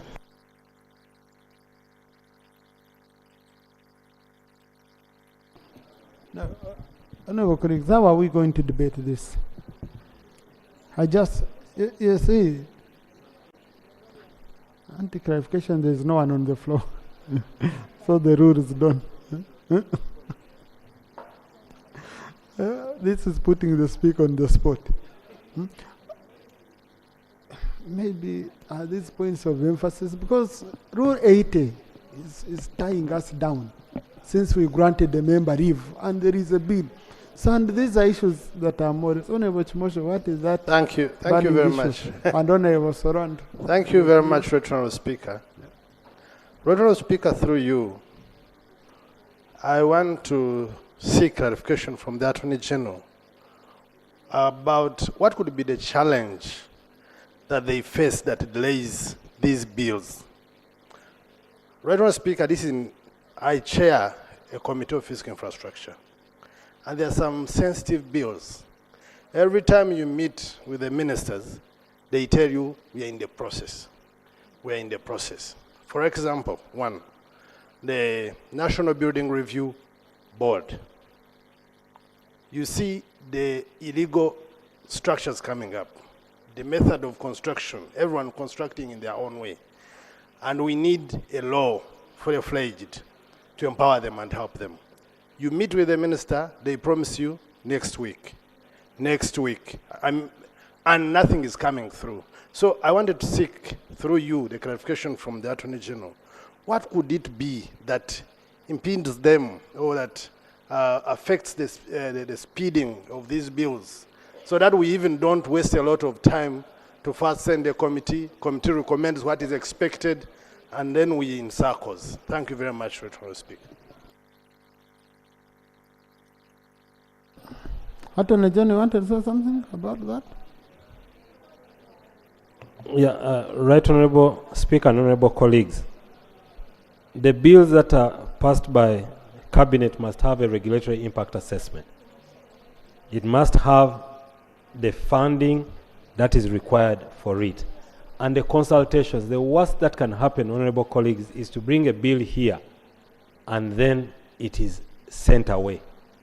So that's what delays these processes. And also, we can only meet once a week, and there's all that work. So at times, some things lag behind because of that process. I am not sure about which act you're talking about exactly. I would have Now, honourable colleagues, really my short stint in the cabinet showed me what a minister goes through to bring a bill. Sometimes that's why I even sympathize, because the whole process, is very, very, I don't know whether government, you can see a wolf reducing on that process, that the Attorney General is given more powers, because cabinet members are members of parliament. I don't know.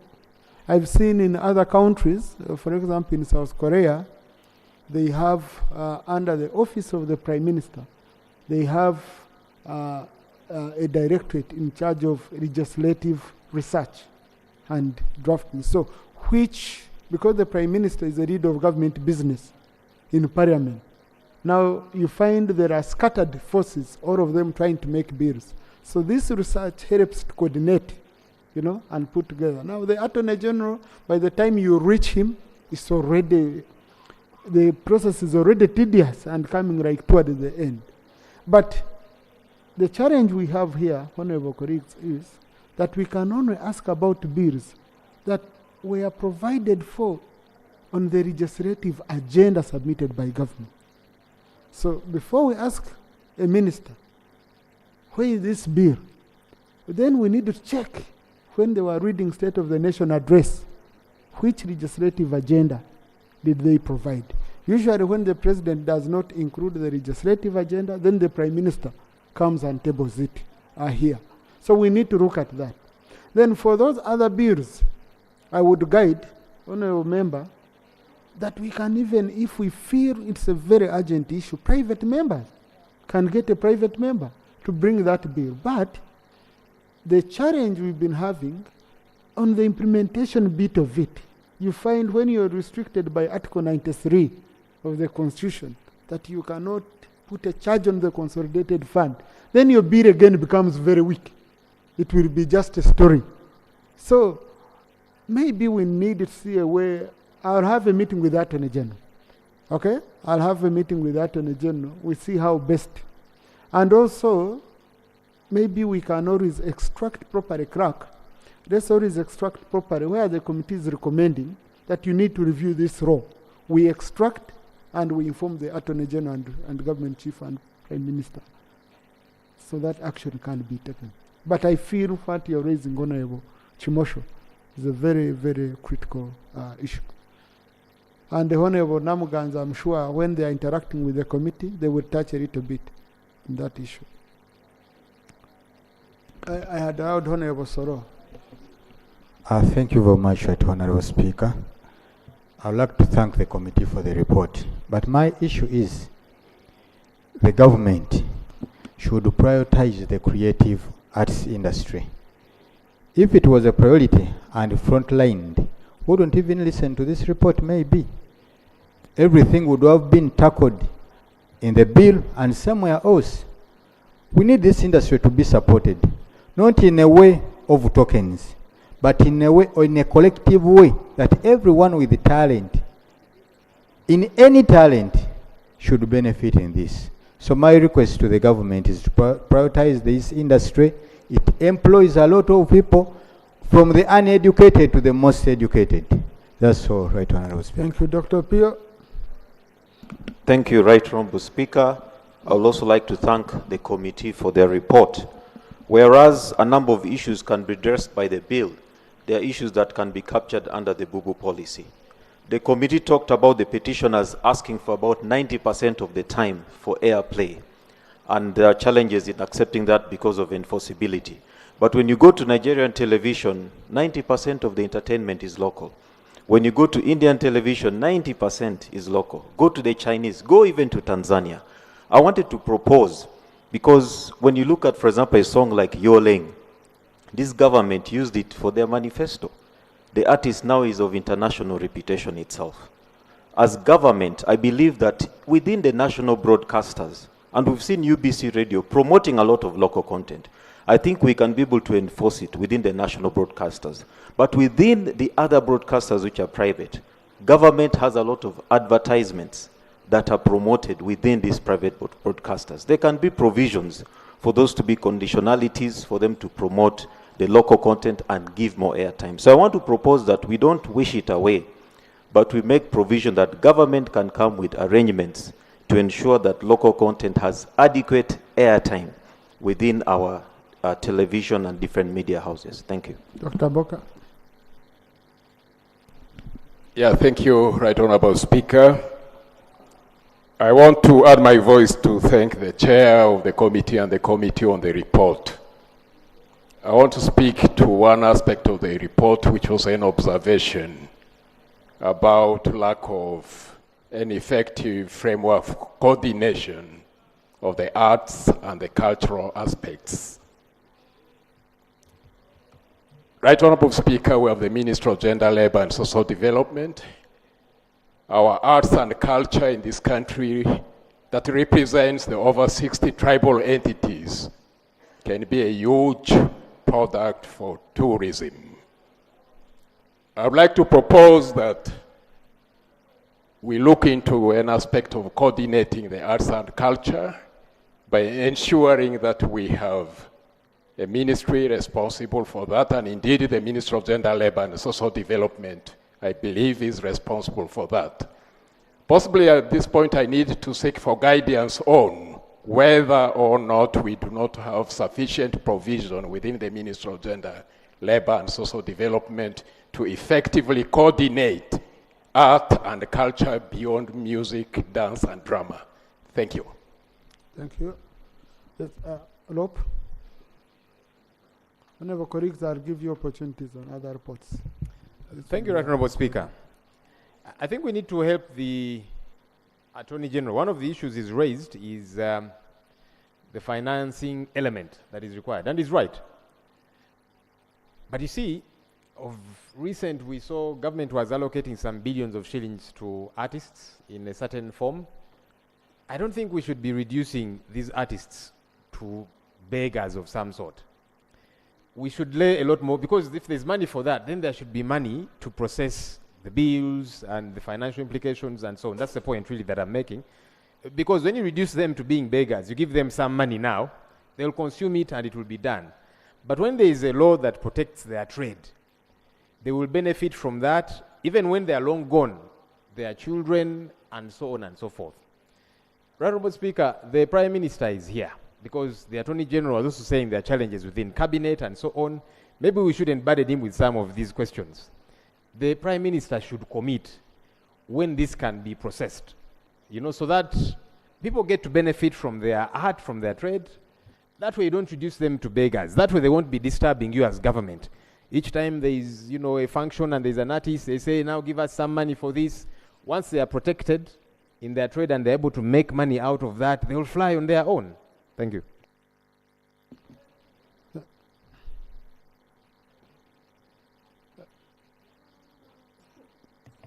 Thank you, Right Honorable Speaker. I thought I should just clarify on Lop's submission about the funds that government has given the artists. Right Honorable Speaker, it is the responsibility of government to ensure that the citizens are well taken care of. The artists that are being mentioned are citizens of Uganda, and in a bid for government to ensure that there is accessible and affordable credit by citizens, the artists did request for a fund to facilitate their circle. This totally has nothing to do with the law that we are pushing for. It is okay for government of Uganda to support the artists as citizens. The artist circle is fully registered, and in the meantime, it is a healing way as we look forward to a conducive environment that enables them to fully benefit from their works.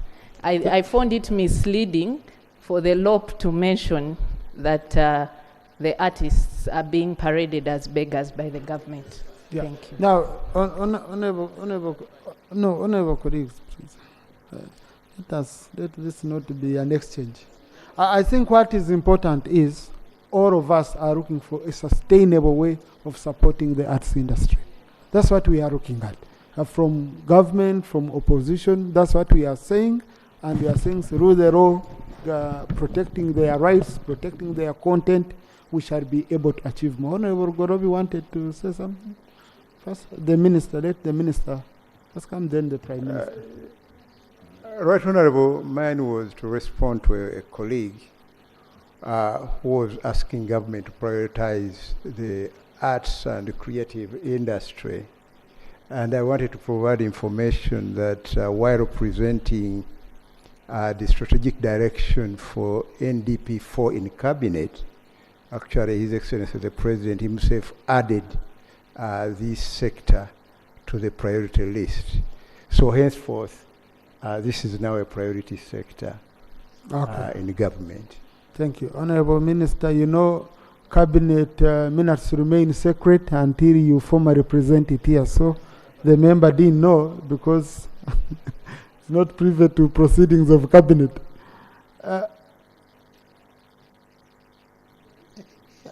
Chair, then the Prime Minister gives a commitment, we conclude.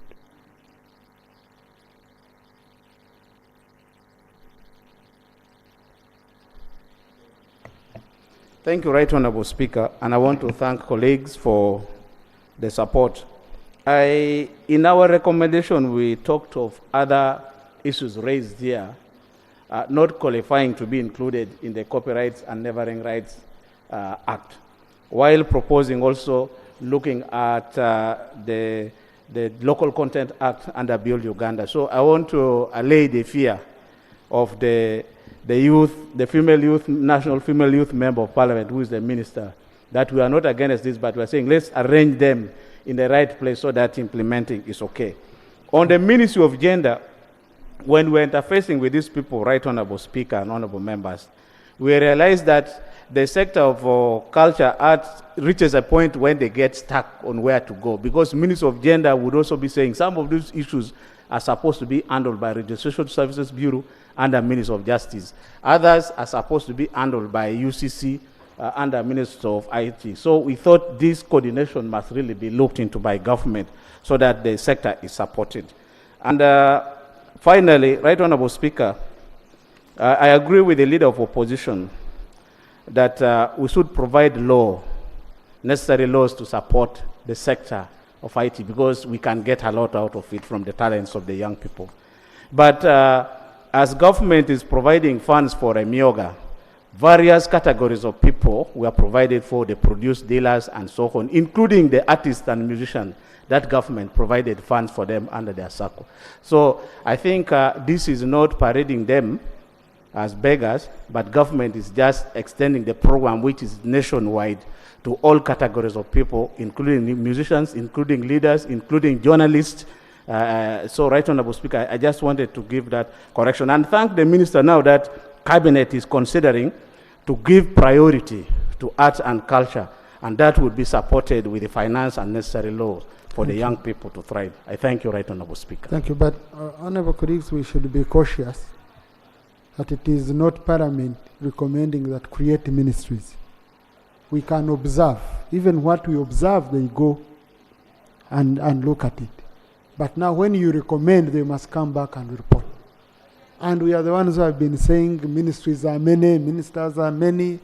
So really, you have, it's a thin line, but we should always play it safe. It can be a clear observation, but not a recommendation that you must do it. Thank you, Right Honorable Speaker. Actually, in our mind, we are looking at within the ministries that exist, issues to be reorganized, restructured, and put together under one roof, but not creating new ministries. But we thank you guidance and advice for future recommendations. Thank you. Right Honorable Deputy Prime Minister. Right Honorable Speaker, a law is saying that I should commit, but this is not a one-man's business. AG has already said we are going to come back here and report. This has to go through consultation. So, like he said, we'll come back here next week after consulting the Vice President, and the report will be brought here. The commitment from ROP is that you're going to put in effort. So you don't want to do that? Right Honorable Speaker, I'm going to work with my AG together with the Office of the Prime Minister and the Secretariat to see that it is given priority. Well done. Thank you. Thank you. Honorable colleagues, I now put the question that the report of the Committee on Information, Communication, Technology, and National Guidance on the petition by the Uganda National Musicians Federation on amendments to the Copyrights and Neighboring Rights Act be adopted. Those in favor say aye, and to the contrary nay. The ayes have it. As per Rule 220 of our Rules of Procedure, we need action taken within 2 months. I think that's appropriate. Since most of it will be provided for in the bill, I hope we shall be already having it here for processing. Next item. Item number 6 on the order paper, motion for adoption of the report of the Committee on Agriculture, Animal Industry and Fisheries and the Committee on Health on a motion for a resolution of Parliament urging government to prioritize interventions to address challenges of mycotoxin contamination in the country. So, Chairperson, Committee on Agriculture, strict 15 minutes. Let's see a way of using it.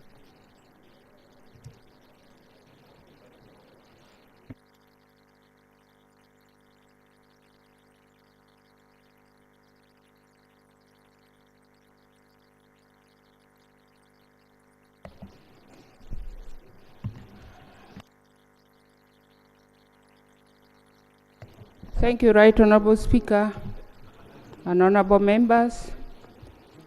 I beg to lay the report of the Committee on Agriculture, Animal Industry and Fisheries and the Committee on Health on a motion for a resolution of Parliament urging government to prioritize interventions to address challenges of mycotoxin contamination in the country. I beg to lay. In the same vein, I beg to lay the minutes while the committee was considering the motion. I beg to lay. I now beg to present the report.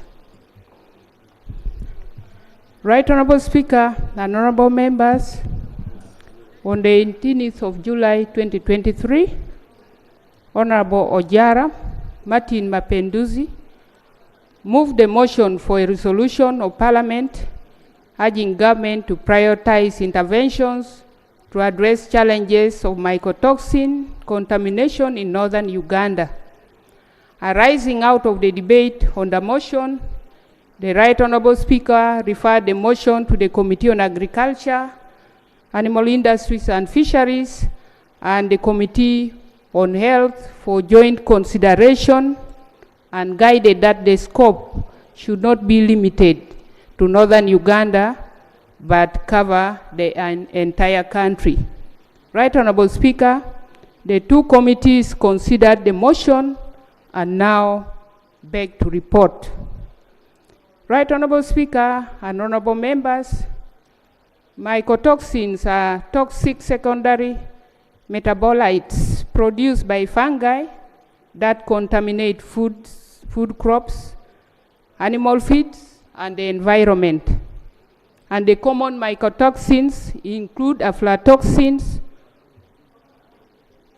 fumonisins, ochratoxins, vomiticin, and zeolinan. The terms of reference, Right Honorable Speaker, for consideration of the motion was to establish the cause of mycotoxin prevalence in the country. Secondly, was to ascertain the magnitude of mycotoxin prevalence in the country. Third, was to find out the impact of mycotoxins on human health, the economy, and the environment. And then to assess government interventions aimed at reducing mycotoxin prevalence in the country. On causes of mycotoxin prevalence in the country, the causes include climatic and environmental factors, inappropriate agronomical practices, poor post-harvest handling of produce, and non-regulated grain trade in the country. While on the magnitude of mycotoxin prevalence in the country, the committees established that various studies had been carried out in regard to the prevalence of mycotoxins in the country. And the studies are well spelled out. Honorable colleagues, I request through you, Right Honorable Speaker, now that I just have only 15 minutes, for the honorable colleagues to read, since they are good readers. I now go straight, honorable colleagues, Right Honorable Speaker, and honorable colleagues, to the committee's observations and recommendations. And these are on page 15. Right Honorable Speaker, on the causes of mycotoxin prevalence in the country, the committee is observed that Uganda's location astride the equator and climatic conditions make it a conducive environment for the growth and multiplication of mycotoxins. The above causes of mycotoxin prevalence are largely unknown by the general public. That is what the committees discovered. What is usually attributed to mycotoxins are poor post-harvest handling practices. 3, the inadequate regulation of the grain trade has resulted into untested grain on the market whose quality may not meet the required standards, including limits on mycotoxin contamination. This was attributed to the inadequate funding to the UNBS to enforce compliance to the standards. Then 4, although the Grain Council of Uganda is a non-profit and non-governmental self-regulatory organization whose objectives include enhancing compliance to grain standards, the Council operates without a regulatory mandate to enforce compliance. And UNBS majorly enforces grain standards for export with a limited focus on grain for domestic consumption. The committees recommend as follows: that government through Ministry of Agriculture and other responsible ministries and agencies should create awareness about the existence of mycotoxins in the country and the dangers of contamination of food and water. Right Honorable Speaker, there are 200 types of mycotoxins, and I think we as a country, we need to take keen interest in the types The committee is also recommended that government through Ministry of Agriculture and other relevant ministries and agencies should educate farmers about measures to control mycotoxin contamination in the food chain. Government should also invest in a national silo storage system so as to improve post-harvest handling practices. And MAIF should provide guidelines on best practices of grain transportation and storage. The committees also recommend that there should be massive and continuous sensitization of farmers and transporters in appropriate ways of transporting and storage of grains. This should be done by all responsible stakeholders. The recommendation is also that MAIF should put in place mechanisms of inspecting and apprehending transporters engaged in inappropriate transportation of grains. The government, together with the private sector, should find ways of enabling farmers access equipment for preventing post-harvest contamination by mycotoxins and other contaminants. Government should expedite the establishment of a food regulatory agency to subsequently take over the role of food quality regulation. And MAIF should scale up farmer registration program across the entire country to ensure traceability and compliance with good agricultural practices. Lastly, on that one, government should put in place a mechanism for national surveillance, monitoring, evaluation, and reporting on compliance with the above standards and recommendations. Right Honorable Speaker, on the magnitude of mycotoxin contamination prevalence in the country, the committee is observed as follows: that the findings on mycotoxin prevalence are largely unknown by the general public, like I said earlier. Aflatoxin is the main contaminant, mycotoxin found in cereals and legumes for human consumption as well as animal feeds.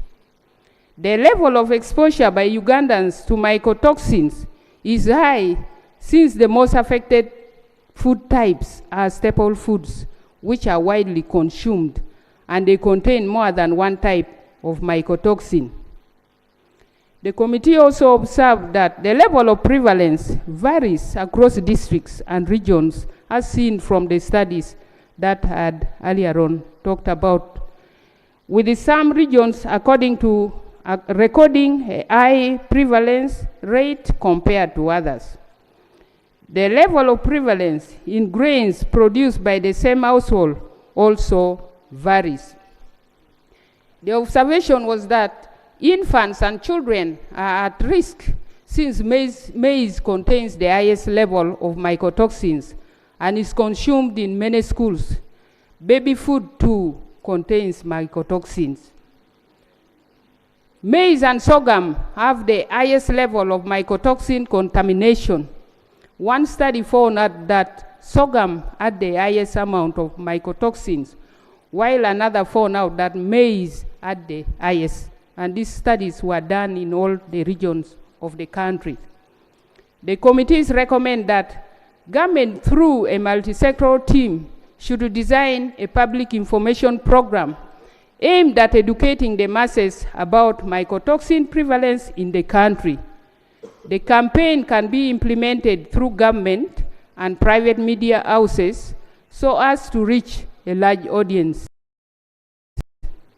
The committees also recommend that government, through a multi-sectoral team, should conduct more research on prevalence of mycotoxins in the country. Right Honorable Speaker and honorable members, on the impact of mycotoxin contamination on human health, the most known health effect of aflatoxins is liver cancer. Globally, about 782,200 new cases of liver cancer occur annually, and 83%, that is 648,200 of them, occur in less developed countries like Uganda. including the rest of the African countries. Further, 28.2% of the annual global liver cancer cases may be attributable to aflatoxin exposure, and 40% of these cases occur in Africa. The committee is observed that whereas aflatoxin have an impact on human health, there is limited information in this regard. How they can be managed to avoid food poisoning, their impact on the body's neurological system, reproductive system, and efficacy of drugs. The committees recommend that government, through the respective stakeholders, should conduct epidemiological studies to specifically establish aflatoxin exposure in humans and animals. The committee also recommends that government should strengthen the policy for diagnosis, treatment, and management of aflatoxin-induced diseases. The committees further recommend government should fund specific innovations aimed at preventing mycotoxin contamination, and government should develop a national awareness program on mycotoxin and their impact on health. And Right Honourable Speaker and honourable members, there is need to establish a food regulatory agency so as to ensure food quality standards. Right Honourable Speaker, lastly, on government initiatives aimed at reducing mycotoxin contamination and prevalence, the committee observes as follows: that aflatoxin prevalence negatively affects the export markets of Uganda, especially Ugandan cereals, since the importing countries reject the Ugandan goods. The cost of treatment or economic burden of treating and managing health effects of aflatoxin contamination is high and unaffordable by the average Ugandan. Many traders or dealers have run out of business due to failure to service their debts after rejection of Ugandan grain products by key importing countries. The recommendation by the committee is as follows: that government, through the Uganda National Bureau of Standards, should strengthen the regulatory framework to improve detection of foods with aflatoxin before export and consumption. The committee also recommends government should carry out a verification exercise of the traders whose goods were rejected with a view of compensating them.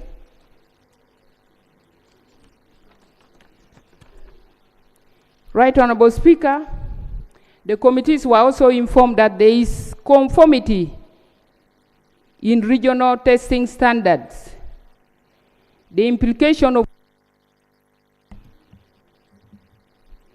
the regional testing standards is that once a commodity passes the testing criteria in one East African member state, by default, it passes another member state testing criteria. However, the precedent set by South Sudan scenario in that commodities are subjected to numerous tests, even after being certified and cleared by UNBS. The committee is observed that the conformity in regional testing standards seems to be only on paper, but not in practice. The committees therefore recommend that there should be continuous engagements with East African community governments and their respective ministries and agencies to ensure that these bottlenecks are dealt with so that double and repeated testing of the commodities is eliminated. The committee recommends that in the short term, the importing country should send back to the country of origin any commodity they find or suspect to be contaminated with aflatoxins for subsequent action.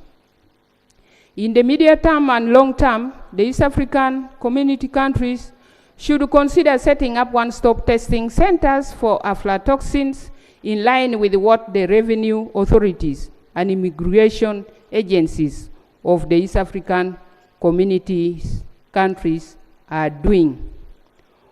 On the environmental impact of mycotoxins, Right Honorable Speaker and Honorable Members, the committees observed that there is limited information about mycotoxin contamination of the environment and ultimately limited awareness. The committees recommend that more research should be carried out about the impact of mycotoxins on the environment with a view of disseminating the findings of the to the general public and instituting preventive measures against further degradation of the environment. On government initiatives aimed at reducing mycotoxin contamination, one on NARO, the committees were informed that NARO has developed anti-aflatoxin technology, that is AflaSafe, which is a biological product for reducing aflatoxin contamination. This product has been tested to be safe and effective for integrated management of aflatoxins in maize, sorghum, and groundnut value chains. Right Honorable Speaker, on this one, the committee observed that there is limited awareness still among the general public and farmers in particular about the existence of the above solutions to mycotoxin contamination in food, crops, and animal feeds, purposely because NARO hasn't started commercial production due to limited funding. The committee also observed limited funding for NARO is a hindrance to commercial rollout of the anti-mycotoxin innovations. The committees therefore recommend that NARO, through Ministry of Agriculture, should present detailed cost estimates of the cost of commercialization, rollout, and popularization of anti-mycotoxin technological initiatives.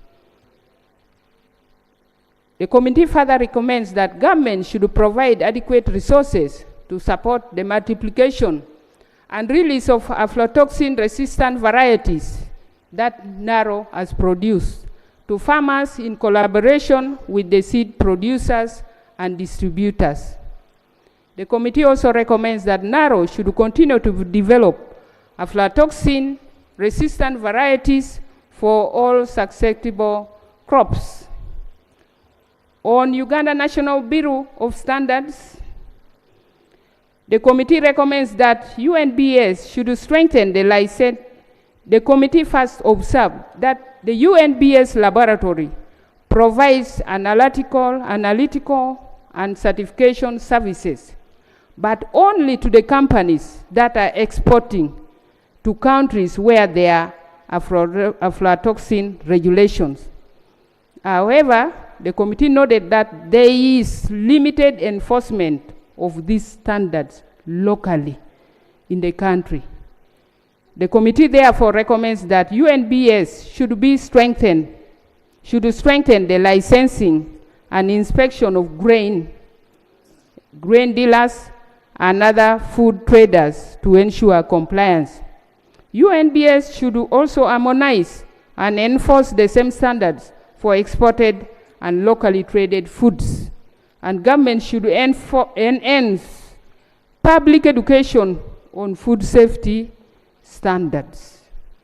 UNBS should ensure that all Ugandan standards conform to international standards for mycotoxin. The committees further recommend that the Public Procurement and Disposal of Public Assets Authority should implement the Uganda standard US EAS 44, column 2019, and US EAS 2, 2017, where the maximum amount of aflatoxin is 10 parts per billion, ppb, for several foods, including maize, sorghum, and nuts, and 5 milligrams ppb for baby foods. By procuring quality maize and subcontracting certified and pre-qualified grain processors. It should be made mandatory. It should be made a mandatory field on the e-procurement system. Right Honorable Speaker and honorable members, on promoting food safety standards in education institutions and decentralization of testing and certification centers, the committee is observed that whereas UNBS has developed standards for most food products, including grain, access to facilities for measuring the levels of mycotoxins are difficult. They are only available in big laboratories which are located far from the first-line users, the farmers and the aggregators. The committees recommend that government through UNBS should develop and avail user-friendly, simple kits for testing levels of mycotoxins in food products. The kits should be of good quality, affordable, and durable. The committee also recommends government through Ministry of Local Government equips districts and sub-county offices with the testing kits for aflatoxins, since no area is safe. The testing can be done by the extension workers, and the extension workers should also visit aggregation centers to do random sampling of the grain. Right Honorable Speaker, on the Uganda Warehouse Receipt System Authority, the committee is observed that many of the warehouses are ill-equipped and lack many basic items to properly operationalize them. Equipment such as ICT, quality, and analysis kits, including aflatoxin detection kits, are lacking in most warehouses.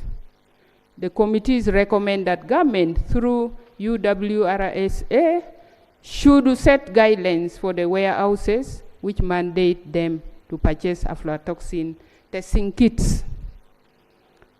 On the MAIF National Strategic Action Plan for Prevention and Control of Aflatoxins 2018-19, 2023-24, in 2018, the National Strategic Action Plan for Prevention and Control of Aflatoxin was officially launched by His Excellency, the Vice President. The plan is due for revision this financial year. As part of its implementation, various information, education, and communication tools were developed and translated into local languages. The committee recommends that the National Strategic Action Plan for Prevention and Control of Aflatoxins should be revised and updated in the last quarter of this financial year, taking into account recommendations contained in this report. Right Honorable Speaker and honorable members, in conclusion, management and control of mycotoxin contamination, that is aflatoxin, which are the most widespread, is a complex challenge which requires coordinated efforts from multiple stakeholders like government agencies, farmers, researchers, food processors, traders, exporters, transporters, consumers, even leaders like us, among others. Government support should prioritize implementation of a combination of interventions ranging from improved agricultural practices to regulatory measures and public awareness campaigns. Right Honorable Speaker, this can significantly reduce the prevalence of aflatoxins, safeguard public health, and promote sustainable agricultural and economic development in Uganda. Right Honorable Speaker and honorable members, I want to thank you for your attention, and I thank the two committees for working together to produce this report. I beg to submit. Thank you. I want to take this opportunity to thank the leadership of both committees, that is Agriculture and Health, for the comprehensive report. When I was reading through this report, could see it was a report which a committee has put in all the effort, backed up by very strong research and recommendations. Now, before I open debate, I usually want the minister to make clarifications which help us in the debate. So it is very, very important. Honourable Minister, if you have any. Thank you, Right Honourable Speaker. Right Honourable Speaker and colleagues, we have interacted with the with the committee and agreed with the recommendations. However, I want to inform the House that we have technology to deal with the aflatoxin from the garden to post-harvest handling and storage up to transportation to market. However, the awareness campaign is still low, and we have put priorities to actually make people aware, especially now that we are targeting lucrative markets and that we have attracted investors here to deal with the grain. Right Honourable Speaker and Honourable colleague, the recommendation of the Food Authority, Cabinet approved creation of a Food Authority to deal with the food, veterinary drugs, agricultural chemicals, and it will be regulating the food and those veterinary drugs and chemical, and it will be fully fledged authority. We have finished the principles. We shall soon bring the draft bill to Parliament. Finally, on the other recommendations, we actually agree with the committee, and we have shared information as contained in the report. And I want to thank both committees for their input, and we agree we shall move together. Thank you. I go to the mover.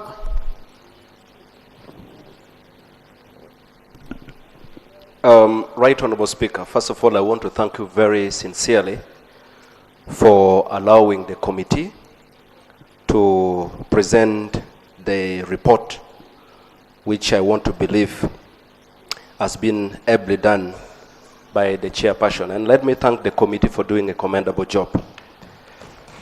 Right Honourable Speaker, just as the committee has brought out, we can now see as a country the danger we are faced with if we don't take actions in dealing with this kind of situation we are fronted with.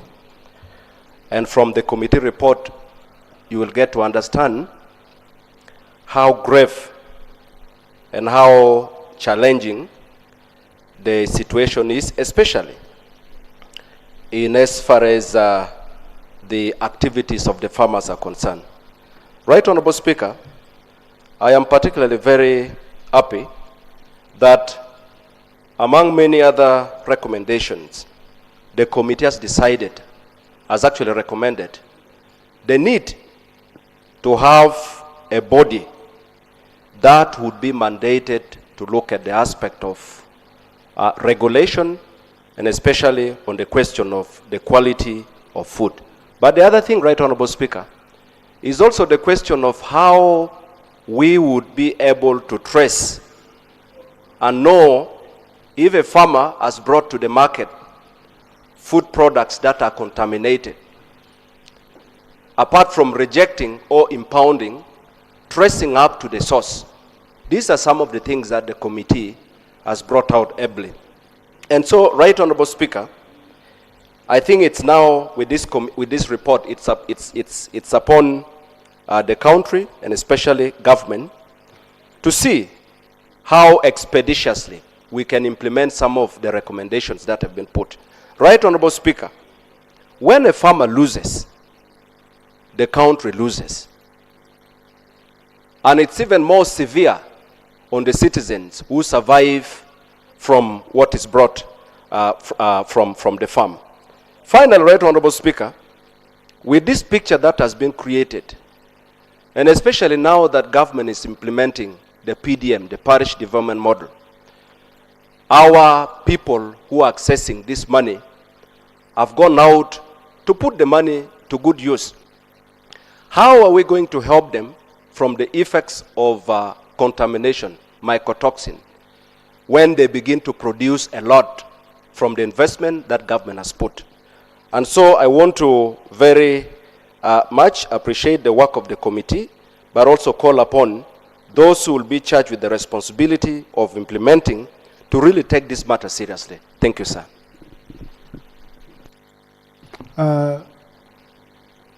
Honorable Mushemeza, Honorable Amede, Honorable Kayondo, Honorable Babiku, Arua, Merisa. I'm going to give you a chance, honorable colleagues, but let's be quick so that, because we seem, I don't know if there is anyone who has a contrary view to what is in the report. You know? Yeah. Thank you, Right Honourable Speaker. I also join others to thank the committee for a good report. I have three issues. One, the committee identified various causes of mycotoxins and singled out poor post-harvest handling of produce. I want to agree with you, but you went ahead to observe that we need massive awareness. But the question would be, where would the money come from? I want to suggest that since we have the parish development model program going on, and one of the pillars of the parish development model, and this is my favorite, community mobilization and mindset change. We could look at the literature that is being used by the Ministry of Gender, which is taking the lead, and we improve on the literature so that we can deal with this issue. The second issue I have is your analysis of the impact assessment, which was one of the terms of reference. In impact assessment analysis, we look at the situation before and the situation after. I would have expected you to give some statistics, because you zeroed on liver cancer as one of the effects of these toxins. In 10 years ago, what was the situation of the cancer cases? Were they more than today? What are other variables? Because it can't be only liver cancer that is the effect from the mycotoxins. Now, if we single out those variables and look at the situation 10 years ago and today, then we would be able to say there is this kind of impact. Finally, I'm glad the cabinet is now looking at certain situations as special cases. When we are dealing with the competition and consumer protection, an impression was created that a policy has been taken by cabinet, you cannot create an authority. But I'm glad you are looking at this situation as unique and you are recommending authority. So I want to request the Prime Minister, the Attorney General, cabinet should not be rigid. You should look at certain areas where decision. And finally, you have recommended for research. Indeed, we should invest, Honorable Minister, you should request more funds to carry more research in these areas for the good of our country. Thank you. Thank you, Honorable Mede.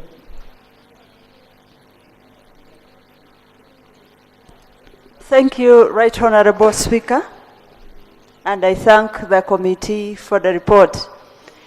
I would like to draw the Minister to the issue of enforcement. While we wait for the food and regulatory safety, that one, I think we still have the structures in place that can enforce the issue of aflatoxins. We have all the structures in both in the administrative or public service and security, but these people are not doing work. We have extension workers at sub-county level. They are not working. Perhaps some of them even are ignorant about the issue of aflatoxins. The last time I was in my constituency, I actually engaged the community and I asked them if they had heard of aflatoxins.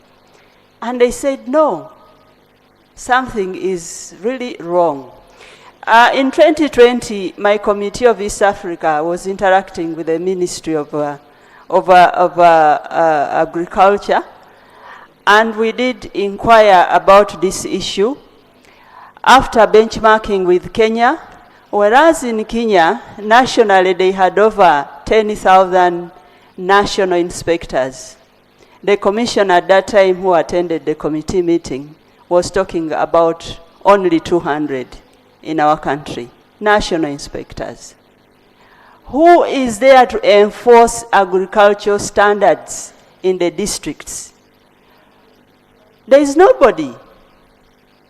And that is where the policies are going wrong, because the extension workers are not empowered and they are not. Thank you. Honorable, just 1 minute. The other issue I wanted to draw to the minister's attention is a crowd-cutting issue. The general poor handling of food. Our food in the markets is filthy.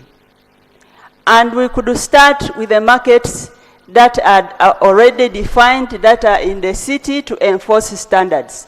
But nobody is doing that. So I think there are people sleeping on the job. Thank you. Thank you, Honorable Kayondo, then Honorable Babiko. Thank you very much, Mr. Speaker. Mr. Speaker, mycotoxins is a silent killer in Uganda here.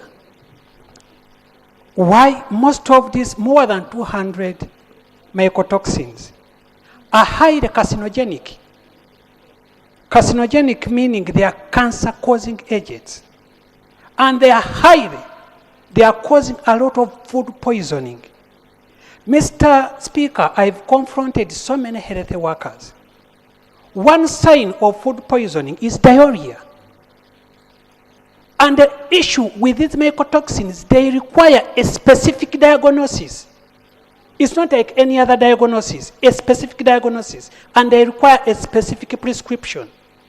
If you go to a health sector, they try to treat the diarrhea, and you are not responding, they give you a drug, Imodium, that stops the flow of the diarrhea.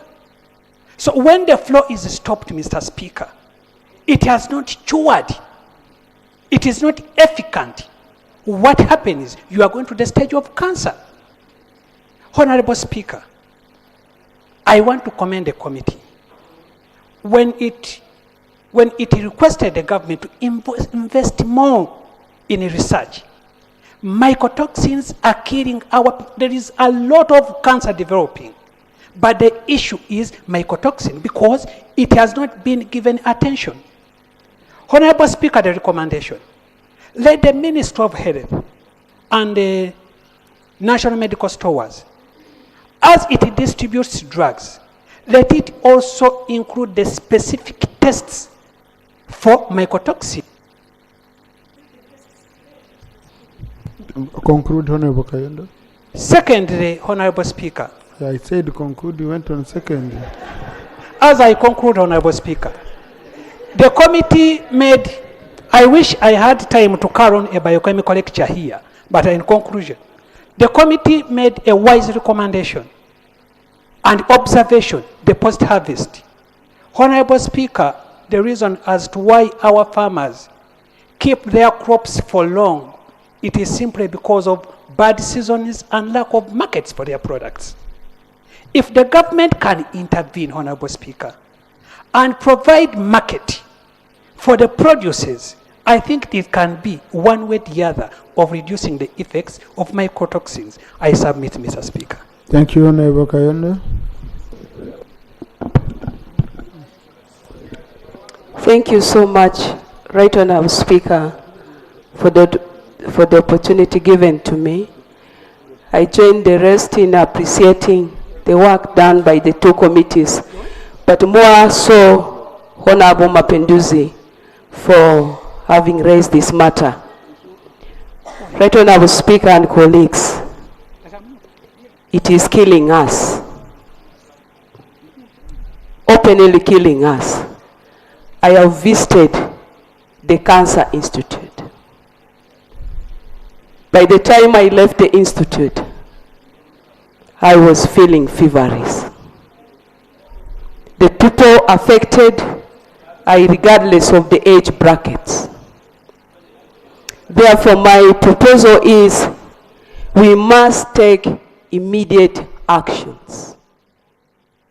I agree with what the Honourable Minister brought out, but I strongly believe we can start something without even having cash money.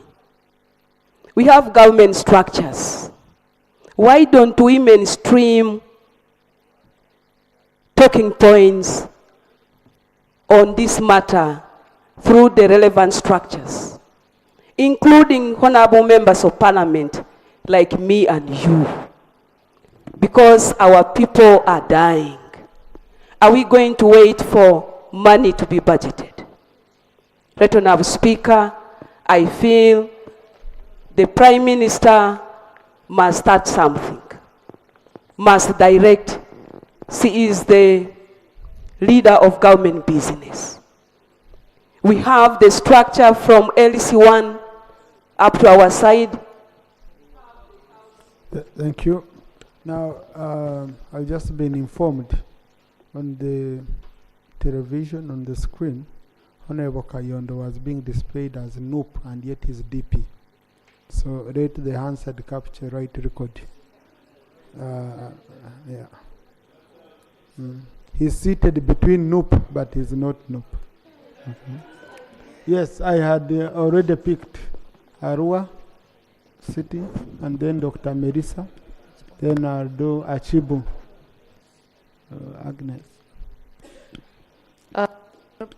Right Honorable Speaker, thank you for this opportunity, and I also want to thank the committee for having presented a wonderful report before this August House. Right Honorable Speaker, indeed, the concerns of mycotoxin has become a problem in this country. Recently, Gulu University Faculty of Agriculture and Environment carried out research, especially in areas of Lango and Acholi sub-region. And they found out that 90% of mycotoxin is found in grains. Right Honorable Speaker, I think the UNBS efforts need to be supported, even if it means us funding UNBS. Because at the end of the day, Right Honorable Speaker, if UNBS does not carry its mandate of supporting food quality and food safety, and then we're in problems. So I request that government should be in position to support UNBS heavily, such that they can carry out this mandate. Then secondly, the government through production officers of different, of our districts and cities, they should be in a position to sensitize the farmers to do at least intercropping, such that we can outcome with some of these challenges. And now, Right Honorable Speaker, I request that meanwhile, as the committee suggested that we should have, the government should be putting national awareness in place programs, but I request that we have already those extension workers. We could use them to actually mobilize farmers to encourage them, such that they can take good care of their products while they are harvesting it, and also while they are planting it in order to overcome with all these issues of mycotoxin. Thank you very much. Thank you, Honorable Melissa. Thank you, Right Honorable Speaker, for this great opportunity. I also want to join my colleagues to thank the two committees for the comprehensive report. Right Honorable Speaker, this issue of mycotoxins is a very serious matter because it directly affects lives. Our colleagues have correctly mentioned that when you visit hospitals, it is so worrying that our citizens are dying of cancer. And when I was reading through the research reports, the findings are so worrying. Like she said, Gulu University, the research finding revealed that 90% trace of this mycotoxin is found in grains. Right, Honorable Speaker, I strongly agree with the committee report that we need to strengthen the UNBS and the other agencies so that they continue to support the quality of food and the food safety so that we save the lives of our people. I thank you so much. Thank you. Now, colleagues, when you look at an agency like Naro, I encourage most of you to visit Naro. When you visit Naro and you see what they are doing, it's a fantastic job. Extremely fantastic. When we are talking about research, go at Naro and you see the job they've done on this issue. Very fantastic, and the crops they've developed and the systems and all that. But we find we are not giving Naro money. And yet we know cancer is being spread all over. So I hope when we come to budgeting, entities like Naro that are doing a great job, we are going to consider them seriously. And we take our ground and we say we are going to support the Ministry of Agriculture to ensure that we fight this. Otherwise we shall lament, we shall join those who lament. And then outside, we say, but you're the ones who appropriate. So, in fact, I think, honorable colleagues, committee chairpersons, when we are doing appropriation, let's look at the different recommendations Parliament has made in relation to works of our committee. And we say, we agreed on A, B, C, D. Is it reflected in our budget? These are some of the questions we should be asking us. Otherwise, we make here recommendations, and then we fail to provide the money, and then we come to choose a minister, and the minister is, so we end up. Honorable Chibu, then Honorable Solomon.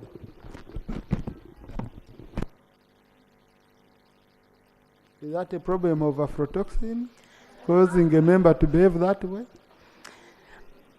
Yeah, thank you very much, the Right Honorable Speaker, for giving me this opportunity. I want to add my voice by thanking and appreciating the report that has been presented to us today. First of all, when we are talking about the effects of aflatoxins, it is really very serious and very challenging. And as we talk about the effects of these aflatoxins and mycotoxins, we find it is deep in the villages. And we are all aware that when it comes to handling our health challenges, today as we talk, it requires a lot of money.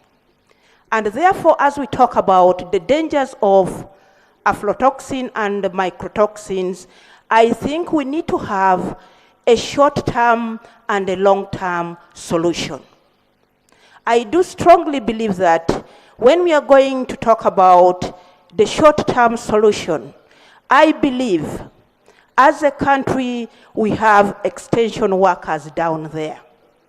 We as politicians, we are there.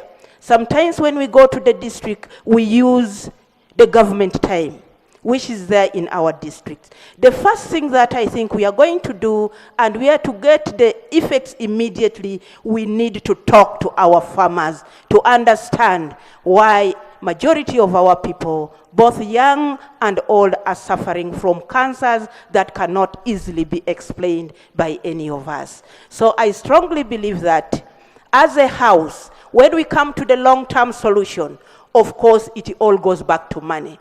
And if it goes all back to money, what is the size of our... Thank you, Honorable Charanga, Honorable Nuru. Thank you very much, Right Honorable Speaker. I first of all want to thank very much the committee for the report, which is a fair representation of the country, what is happening in the country.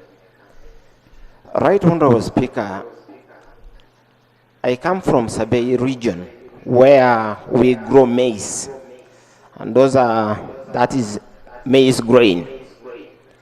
I've been interacting with one of the health officers in my district, and they are telling me the cases of cancer, more especially liver cancer, has tripled for the last 5 years. And that means, Right Honorable Speaker, like the committee has said, this mycotoxin could have been the cause of all those problems that we are facing. Government, Right Honorable Speaker, has tried their part, and I want to believe that they have constructed some warehouses across the country. But unfortunately, Right Honorable Speaker, those warehouses in Bukwa have not been completed, and their completion date is over. Those warehouses could have been places of checking the things, because we could be having some testing kits in every warehouse so that the community can utilize those testing kits. I therefore request the relevant authorities to ensure that these warehouses that government has injected a lot of money are completed and are used. Secondly, Right Honorable Speaker, Thank you, Honorable Nuru. ICT,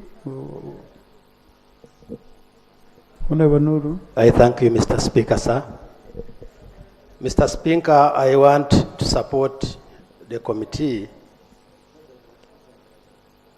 However, farmers have issues and they have real problems. I tried to be a farmer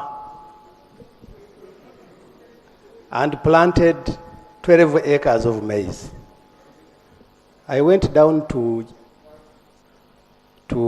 Container Village to look for the medicine, pesticide. When I reached there, they gave me the best, and it was very expensive. When we did the spraying, it attracted all the insects, and my 12 acres collapsed. Because they also wanted the best. They came to feed on the best. So now we have a problem, I think, with the UNBS, and it goes beyond insect pests. I went pesticides.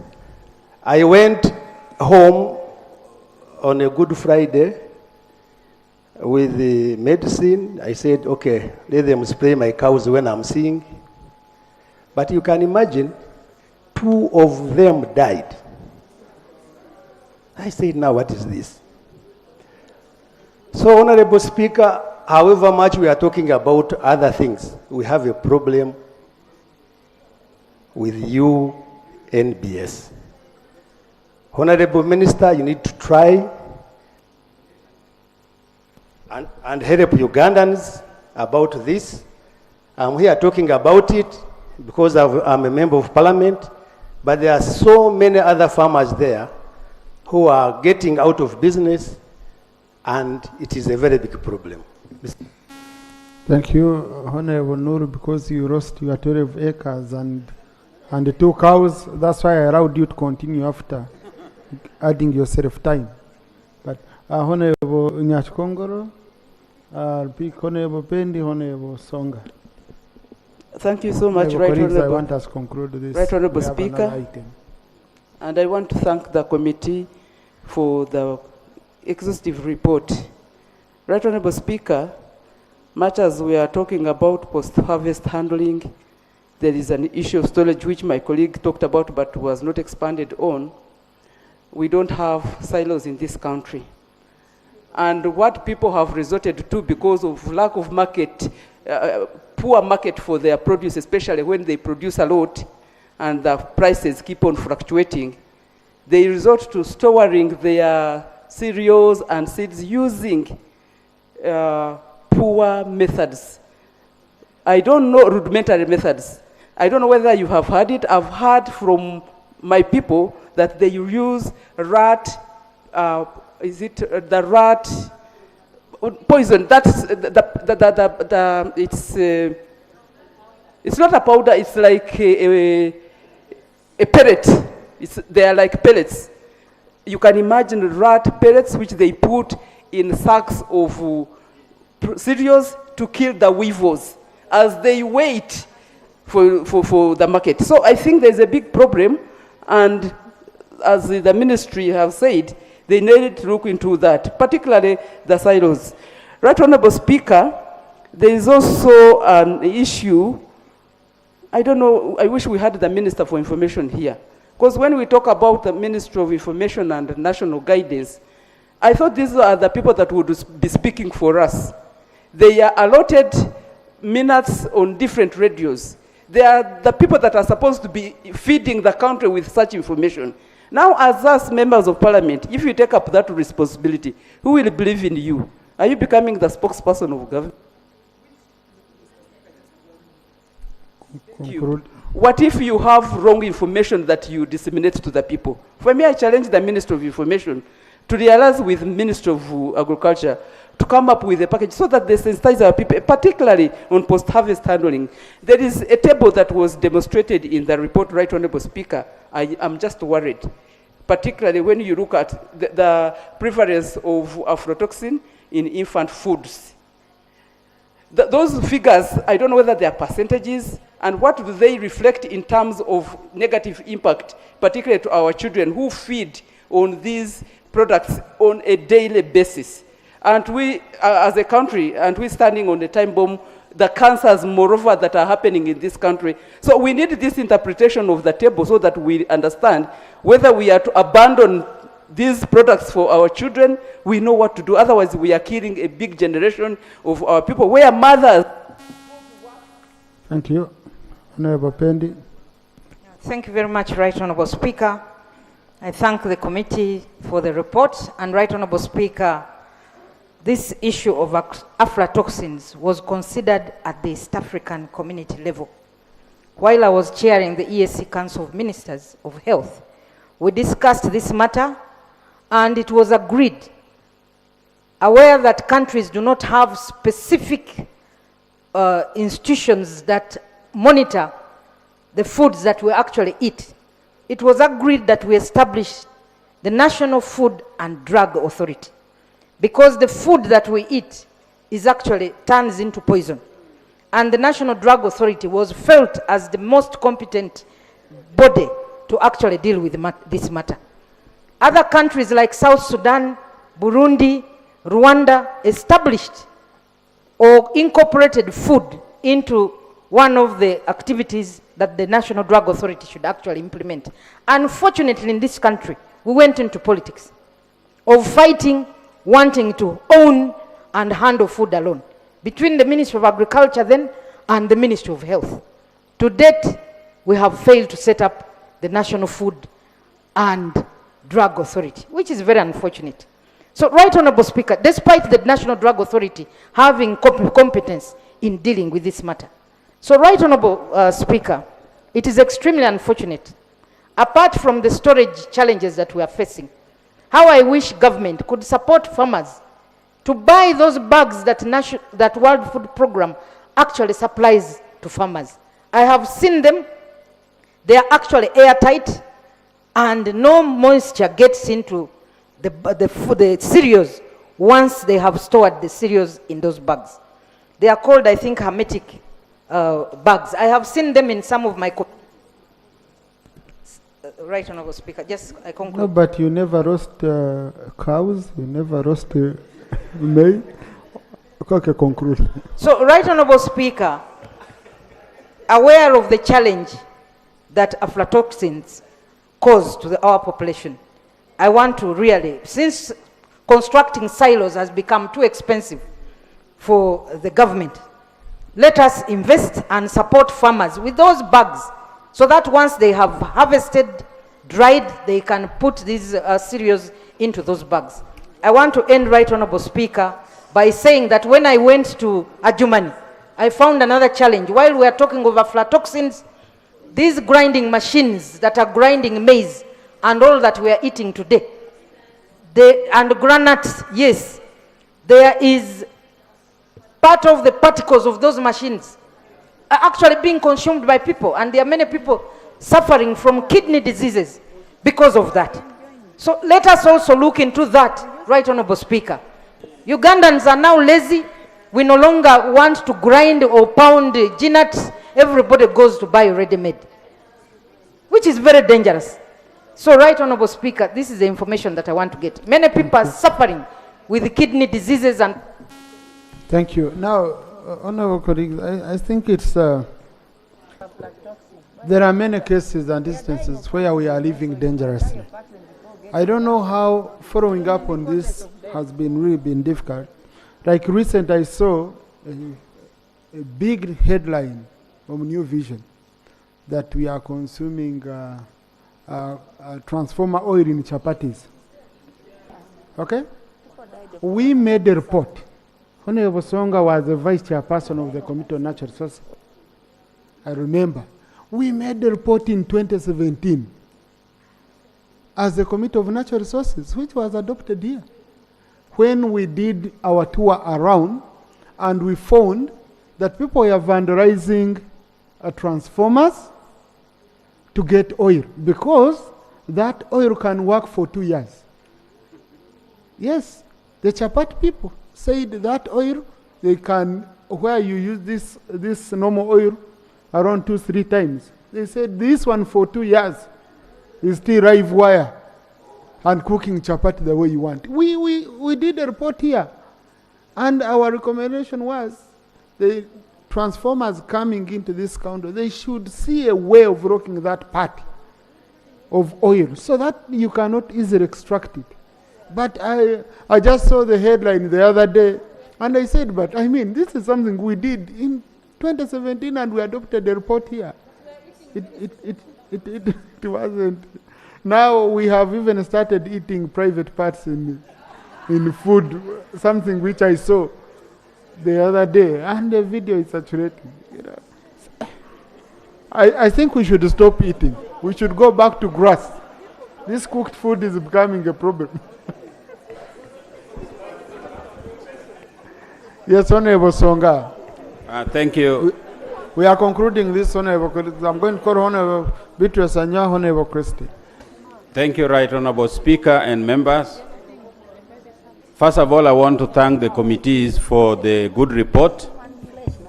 I think one important thing we need to note is we need, as a country, to do what we call mindful food production system and marketing.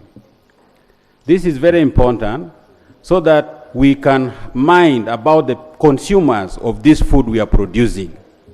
But the question is, why are people eating food which have mycotoxins? Most of our people are smallholder farmers. They produce on small scale. The question of market may be there, but some of the people have nothing to take to the market, but they are still eating food that are already poisoned. So the question is, we need to check our food production system so that we produce healthy food, minding about the consumers. That is point number one. And then coming to post-harvest handling, we make a lot of losses as we handle food after harvest. So we need good storage systems. We need to double our production through irrigation so that we shall not eat food as a last resort, even if they are infected. We must have surplus healthy food which we can eat than resorting to eating food because we have no alternative. And that can only happen if we double our production and we have food security.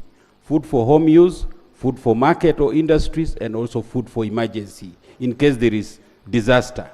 Then another thing is mycotoxins. The fungi thrives very well when there is increase in carbon dioxide. And so we need, even on medicine, they write store in cool, dry. Thank you.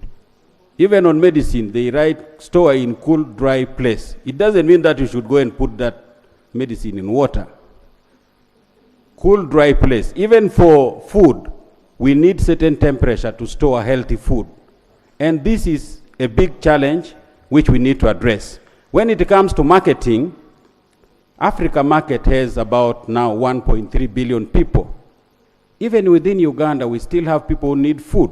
So we need to improve this marketing system. But nobody is going to buy our food if we are not producing good food, healthy food. If we are producing food that is infected, nobody is going to buy our food. So we need to check the whole value chain from production, storage, and transportation up to consumption. Thank you very much. Thank you, Honorable Beatrice Anywa.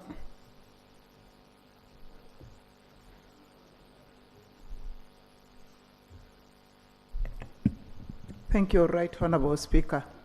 I just want to thank the committees for the report that we are really discussing. However, I also want to take note that their submission included a big part of it, but yet a silent part of it is the environment. I would have wished that also that sector was also included, consulted, probably would have enriched the report more than it is on the environmental issue. But Right Honorable Speaker and colleagues, really, as it has been alluded, the mycotoxin is a killer in human, animal, and environment. That has already been established.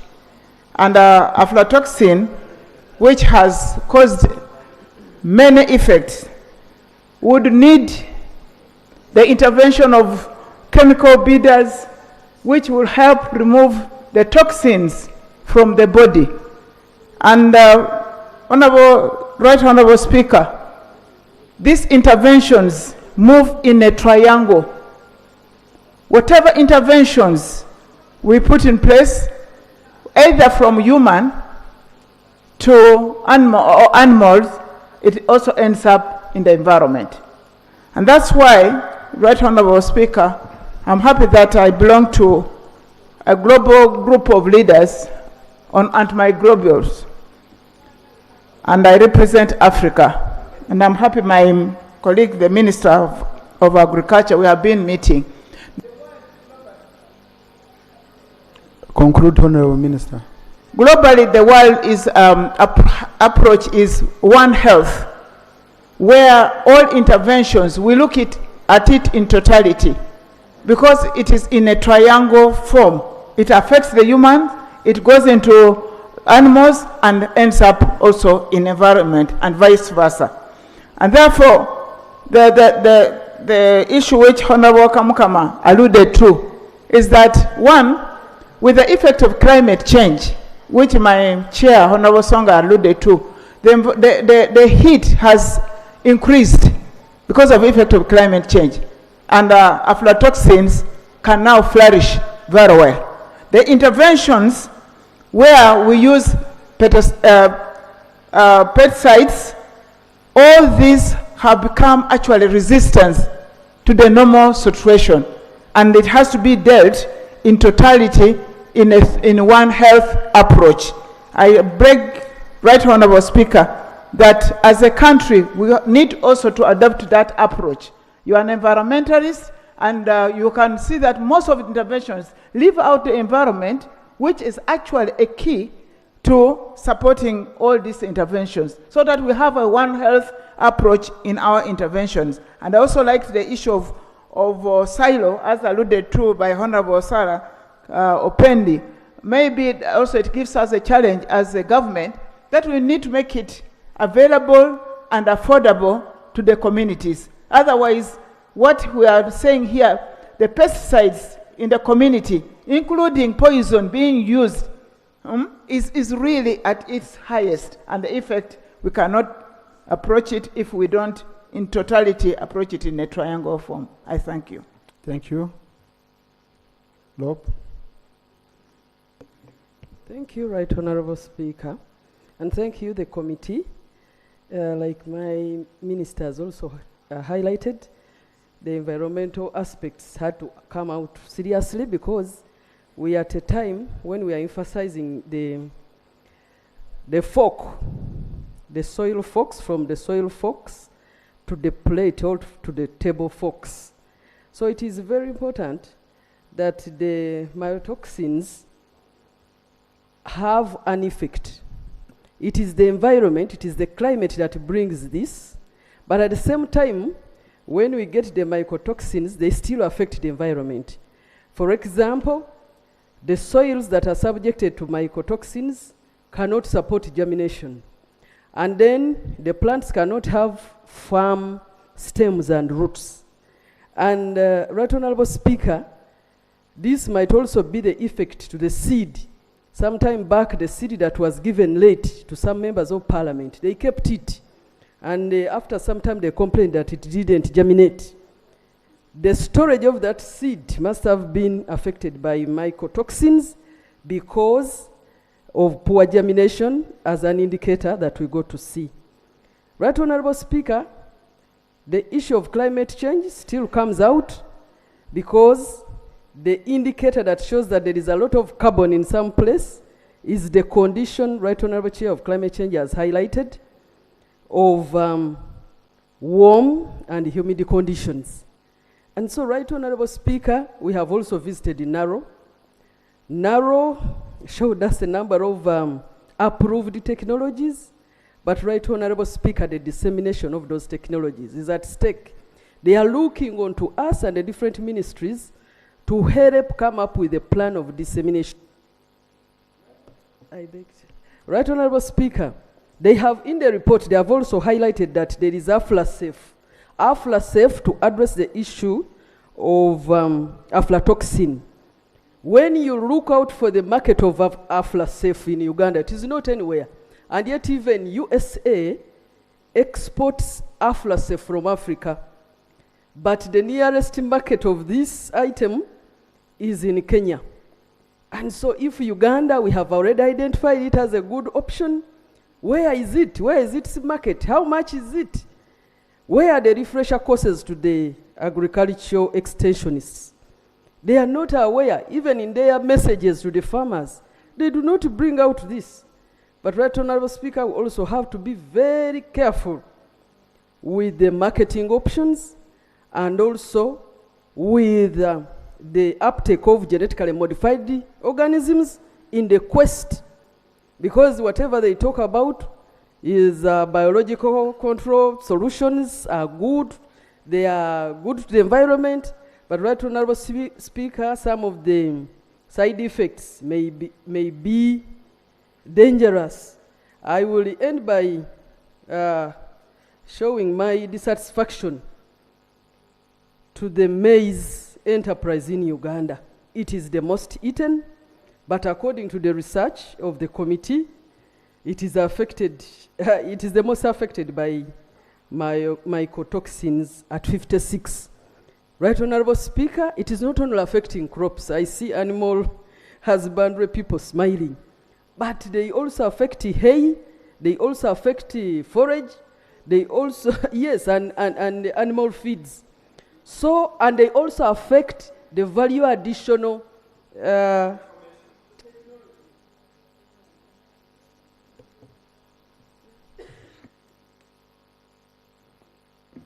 Thank you. Honourable Minister, is there anything you wanted to add on? Is there anything you want to add on? Honourable Minister. Thank you, Right Honourable Speaker. And I want to thank members for their comments, but I want to make a few clarifications. Who is there to enforce these innovation and agriculture standards? This is a delegation function to the extension workers in local government. And if you look at our budget, almost 1/3 of our budget for Ministry of Agriculture goes to these workers. Now, Right Honorable Speaker and members, we have low level of extension workers. I think one honorable member mentioned it, and we have been trying to push extension workers up to 8,000. We are as low as actually 3,500. We need more extension workers in the field, especially now that we are implementing PDM. The general handling of food in the city and markets is very poor. Yes, it is. Those of you who take Masaka Road in Busega, you can see the road is jammed. They are selling food on the road. And for us, the ministry, we set standards, but the enforcement is still a problem in the city. Same with Karelwe. We shifted them. I want to thank the city authority, but now they have come back on the road.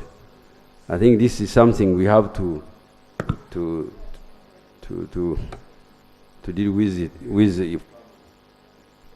Right Honorable Speaker, there was an issue of aflatoxin and mycotoxin. I want to say that people should not imagine that it's only coming from Uganda. Actually, much of it comes in. And this authority will be dealing for both here and those which will be coming in. Now, Honorable Saro Pendi, there are no politics. The National Drug Authority is there, fully functioning. But you know, like Honorable Nur said, he bought a parasite, the cows became blind, his 12 acres, the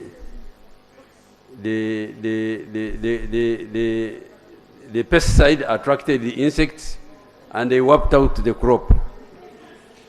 Right Honorable Speaker, we commissioned a study of scientists and they recommended that we separate food, veterinary drugs, agricultural chemical from National Drug Authority. And this model is run by very serious countries like Germany, like UK, and that's the model the cabinet has adopted. But otherwise, National Drug Authority is functioning, only that it was overloaded. And in the wisdom of the scientists, it was found fit that this is separated and the domicile should be Minister of Agriculture, Animal Industry and Fisheries. Finally, I think there was one on narrow innovation. Narrow has a lot of innovations, and I'm happy, Right Honorable Speaker, you're one of the members who have visited our research stations in Amlonge. You have seen how we have innovations for aflatoxin, and we try to send it out, but we are limited by both human resource and also budget constraint. So I think we need to up our campaign to make sure that these innovations are adopted, but most importantly is actually to work together rather than working in silos. Thank you very much, Right Honorable Speaker, for the attention. Thank you. Committee Chair, I think the issues are exhausted.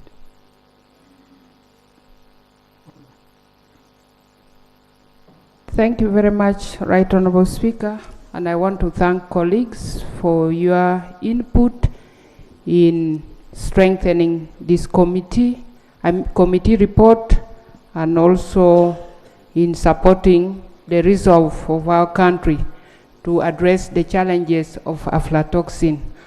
Most of the issues have been responded to by my minister.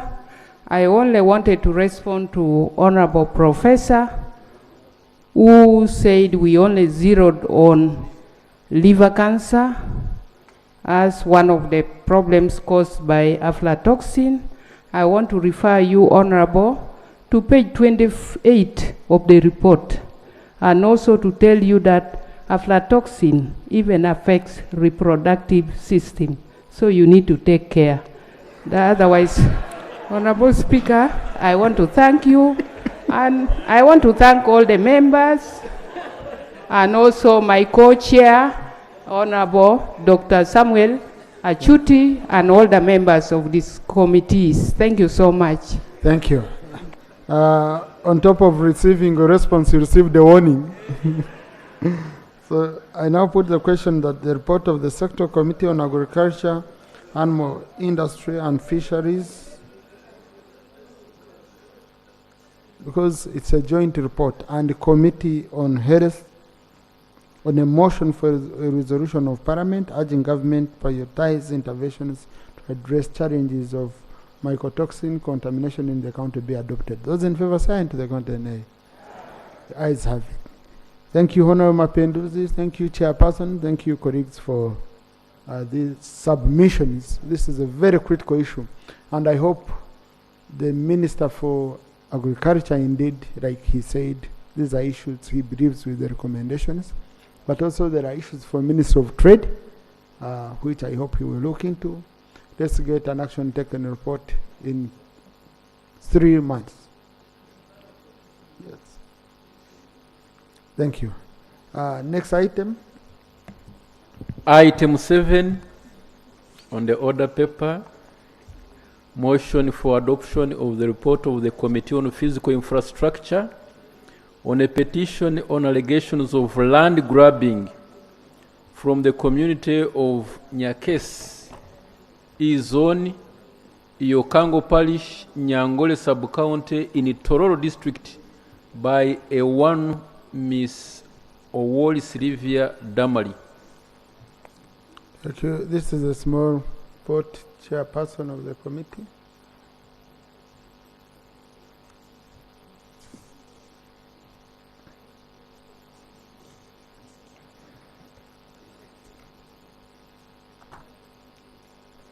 Go straight to main recommendations.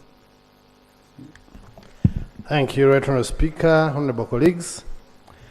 This is a report of a petition on allegations of land grabbing from the community of Nyakesi E-Zone, Iokango Parish, Nyangore Sub-County in Tororo District by Miss Owori Sylvia Damari. Honorable Chimosho, just a minute. For our Muslim brothers and sisters, you're free to sneak out and you break the fast.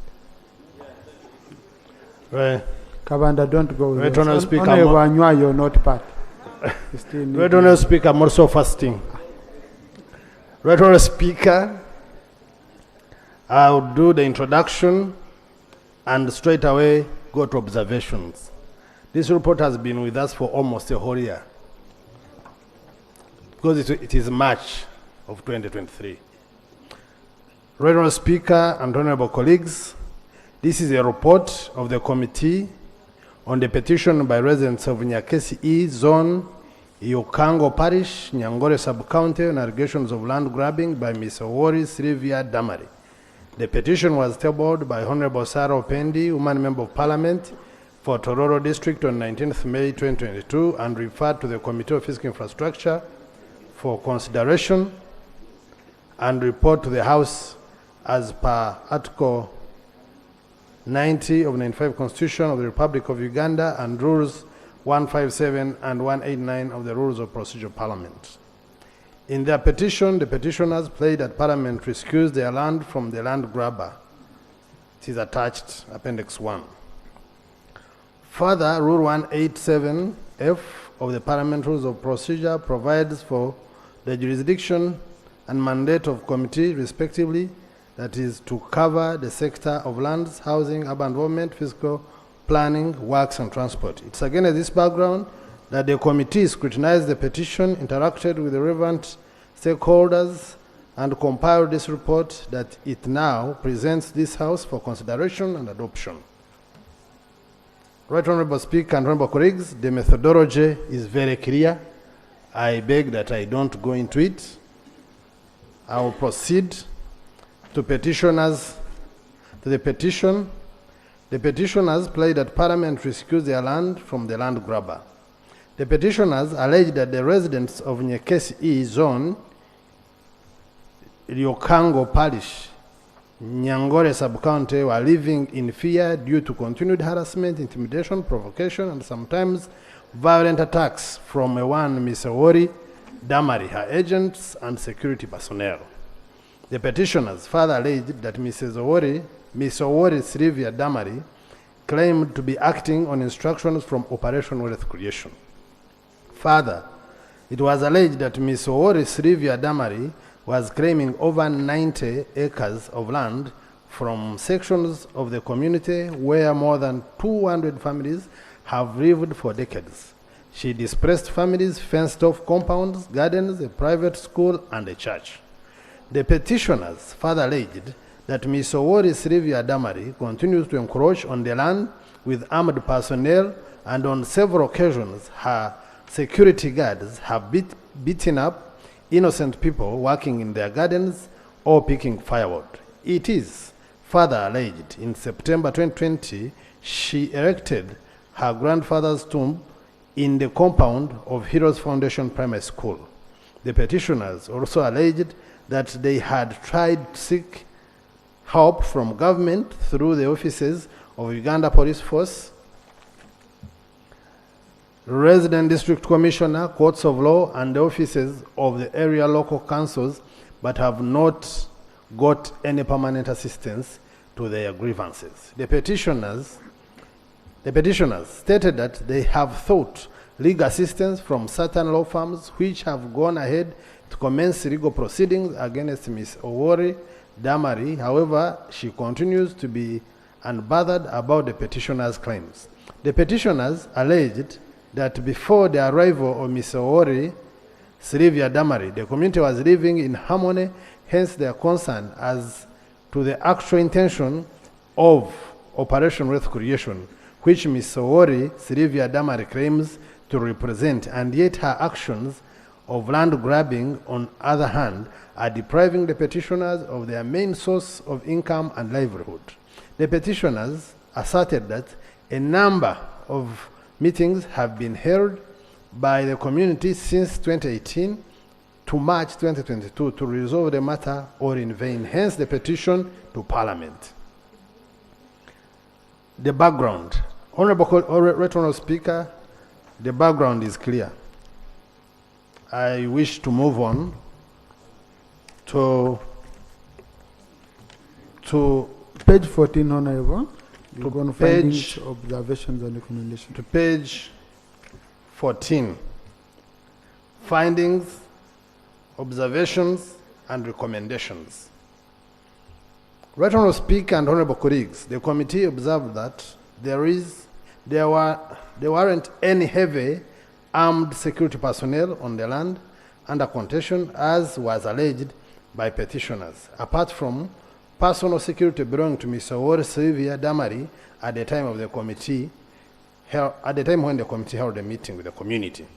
The committee was informed during the meeting with the community that the heavily armed security personnel that had been deployed earlier by Ms. Owori Sylvia Damari to guard the land under contention had been removed. The committee recommends that government streamlines and sets clear guidelines on deployment of its security personnel to private individuals or companies. Further, government should ensure that security personnel comply with the law at all times, including when security personnel are deployed for private duties. The committee was informed by Ms. Owori Sylvia Damari that the land under contention, that is Nyekesi E zone, Ryokango Parish, Nyangore sub-county, is currently before the Chief Magistrate's Court in Tororo, Otedo Emmanuel, administration of the estate of the late Alfred Wandera Okech versus Sylvia Owori Damari, land suit number 12 of 2022, hence sub judice. However, the committee observed that the matter before the Chief Magistrate's Court, holding in Tororo, actually refers to a customary land situated in Nyakesa E Zone, Lubongi Sub-County in Tororo District, Appendix F. On 12 August 2022, the committee thought the advice of Right Honorable Speaker of Parliament on the matter in accordance with Rule 73 of the Rules of Procedure of Parliament. The committee was advised that since Otedo Emmanuel is just one of the many petitioners, his interest in court cannot jeopardize the interests and the rights of the other petitioners who currently seek Parliament's intervention. The committee was consequently advised to proceed with investigations of the allegations contained in the petition, save for concerns of Oteda Emmanuel. The committee therefore learned that the matter is not sub judice during committee's visit to the land under contention. The committee was shown part of the land that is subject to court proceedings and hence did not venture into any investigations in that part of the land. The committee was informed that Ms. Owori Sylvia Damari had prior requested for a piece of land in which to construct her ancestral home, to which the clan leadership agreed, but later turned around and insisted to take up more land, claiming that it belonged to her late father. This is the land that the petitioners allege that she is grabbing in order to set up projects under Operation Wealth Creation, which she represents. The committee recommends that Ms. Owori Sylvia Damari restricts herself to the portion of land that she was given by Kayoro Katekoko clan leaders in 2018 and makes use of the available lawful avenues prescribed under the Constitution of the Republic of Uganda and the Land Act Cap 227 to acquire more land in Nyakesa E Zone, the Okango Parish, Nyangore Sub-County in Toro District, if she so wishes. The committee further observed that a portion of land had been fenced off by Ms. Owori Sylvia Damari, although some families still lived within the fence. Right Honourable Speaker and members, the committee recommends that Ms. Owori Sylvia Damari restricts her activities of fencing land to the portion of land that was allocated to her by the Kayoro Katekoko clan leaders, and any fencing carried out outside the said land should be demolished. During the committee's visit to the land under contention, it was observed that there were crops on the land under contention. However, the committee was informed that crop farming started immediately after the withdrawal of heavily armed security personnel, which coincided with the presentation of the petition to Parliament in May. The committee was informed by the petitioners that part of the land that Ms. Owori Sylvia Damari surveyed was part of the land under contention, although she claimed that she had inherited it from her late father, and therefore it was not part of the community land. The committee was further informed by officials from the land board that Ms. Owori Sylvia Damari had not been granted permission to survey the land. The committee recommends that Ms. Owori Sylvia Damari removes the concrete pillars that she placed on the land under contention. In conclusion, Right Honourable Speaker and honourable colleagues, the committee decries the way in which individuals are misusing security personnel for their own selfish purposes through intimidation of the populace. Any disputes, land or otherwise, should be left to the responsible authority to handle. Further, emphasis should be placed on streamlining of security deployments to private individuals or companies. Government should endeavor to sensitize the populace on various land laws in order to avoid exploitation by unscrupulous persons. The petition is attached here, the minutes are attached, and the attendance of the meeting is carried out, and a list of members that participated. And I hereby table the report. Thank you very much, Right Honourable Speaker and Honourable colleagues. I beg to move. Thank you, Chairman. This is a report of the old committee. So I don't know, you should remain here to answer the questions. And if it's from the old committee, I think I might need the guidance of the Attorney General after listening to this submission. Because Right Honourable Speaker and Honourable colleagues, I have had an opportunity to look at this report, and to me it looks like it is a dispute where some people acknowledge a certain right but extends past the limits. It's really a dispute, but I'm more concerned, Right Honourable Speaker, with the findings of the committee at page 9 and 10, where they actually found that there were criminal cases in respect to this land, and they list a barrage of disputes that are currently existing in court, and then subsequently find that they found there was no dispute on a same piece of land, but decided this side has a dispute, this side has no dispute. Right Honourable Speaker and Honourable colleagues, to debate a report of this nature is actually not a good idea, because you would actually prejudice the rights of parties who are in court. The committee seems to have been mindful of the fact that the dispute is before court, and I think that it would be best, Right Honourable Speaker, for us to get more time to actually establish whether these matters are in court. It would be a real slight on the court to say that we know that this is criminal case, but we have continued to debate because it doesn't relate to that, and yet, so it may be better for us to go and get more details about these cases, but in my quick view, I think this matter, this dispute is really sub judice. Thank you. Now, why I asked for the Attorney General, it's a matter where the Minister for Lands wrote and said it's sub judice, because they started the investigations and found the issues were in court, and therefore they couldn't proceed. Now, if I could have the Speaker's letter also, okay, because it's not, they attached all documents, but the Speaker's letter, which said it's not sub judice, is also not available. Honourable colleagues, would it be bad if I proposed, like the Attorney General has guided, we first get information? I think it helps, because it would be really bad for us to sit and we discuss a matter which is active in court and clear offending our own rules. And even after being cautioned by the Attorney General, you know, that's the quickest way of someone going to court, and they strike out our report and we are castigated.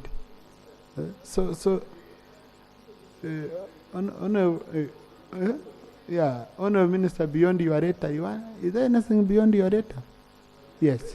Yes. I know it's not a debate. It has to be only. For me, I know the law. I have informed this House that this matter is in court, so I know the law. Right Honourable, I take your guidance, and the Minister, she was here, Honourable Nabakova Judith, and she re-emphasized that we started this matter after learning when the committee had moved. But the point of addition I want to make, Right Honourable and colleagues, when people, community members petition Parliament over land matters, we have a ministry, your own Ministry of Lands, Housing and Urban Development. And we have all the documentations regarding any land in Uganda, its origin, how did it come to attain what, which certificate. So I'm wondering whether it's a new scenario that now wherever petition of land grabbing will be coming to Parliament, and the committee will be moving on ground to investigate and bring a report, and it is debated. Because, Right Honourable, If I can inform you about the disputes that we have, the Attorney General knows. All of them, if they had to come here through Parliament now, it's like the committee now is operating like a Ministry of Lands. I'm wondering, seriously, that's not the way to go, honorable colleagues, because the government has a well-streamlined system. And right honorable, you always refers matters relevant what? Ministries.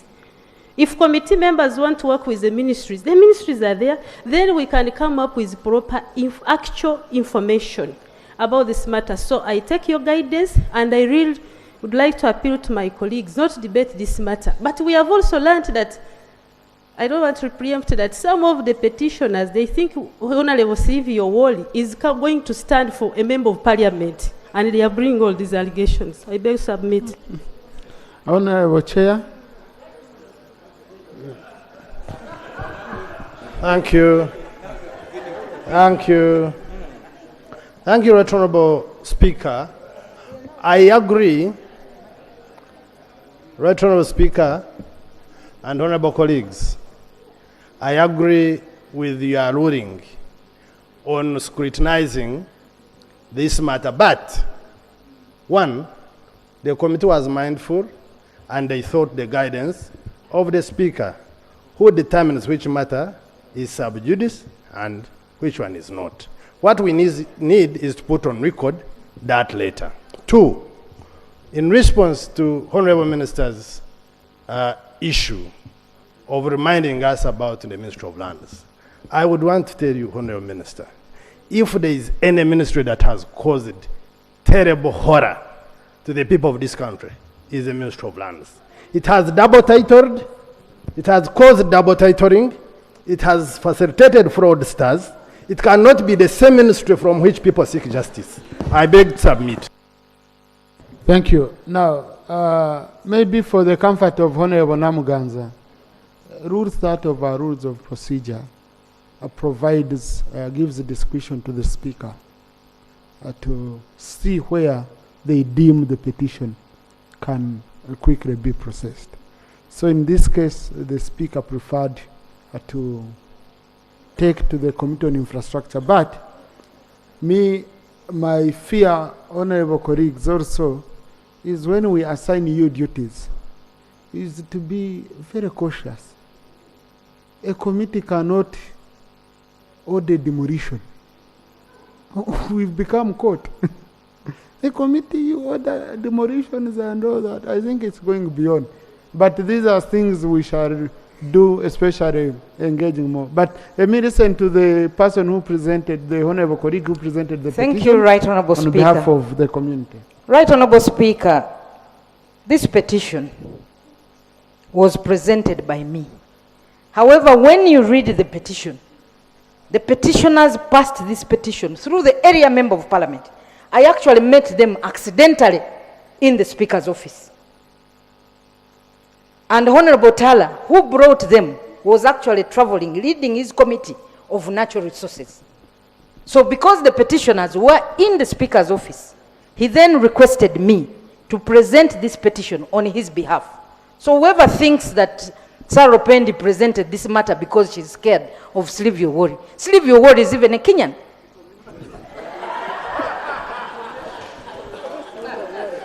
And I'm not scared of opponents, Right Honorable Speaker. So, Right Honorable Speaker, that is the information that first I wanted to give. This was Honorable Dr. Emmanuel Otala, who led the petitioners to the Speaker's office. My signature is not on this petition. I only came in to present because he was away.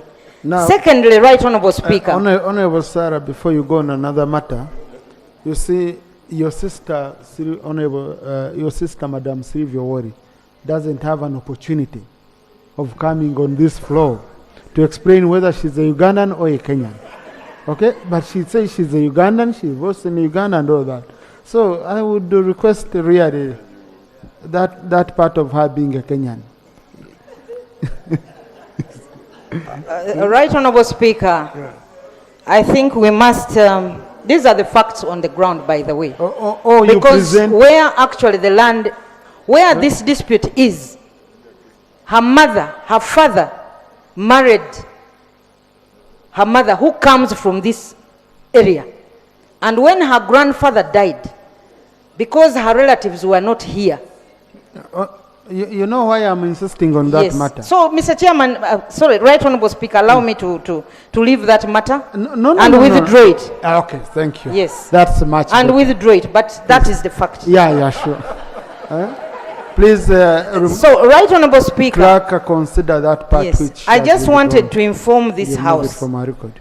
that I had to be in the community when the committee came to also understand the challenge.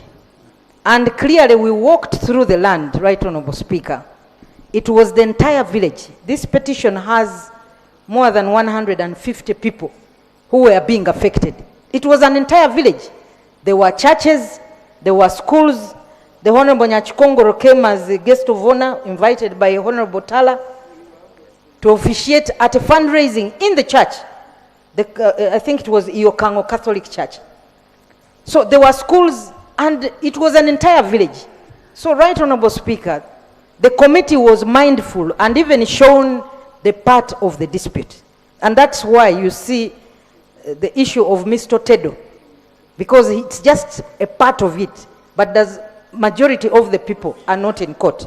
So, Right Honourable Speaker, as guided by the Attorney General, I think we will wait that we get further information and then see how to proceed. But otherwise, there are other challenges that have actually come. Those ones we shall handle. Which I Let us cannot not go into. Yeah.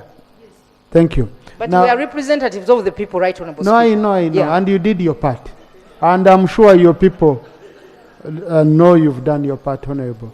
No, this is just, it's a procedure, Honourable Sarah, Honourable Pendi, it's a procedure and technical hindrance, because I don't want us to sit here, we pass a resolution, and then you hear we are in court, as if we were careless in terms of how we did. So, with the guidance of the Attorney General kindly helped me to get facts, working with the Minister of Lands, to get facts on this matter, and then we shall see how best we can handle. No, that one was removed from the record. It was removed. House adjourned to tomorrow at 2 p.m.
UBC, inspiring Uganda.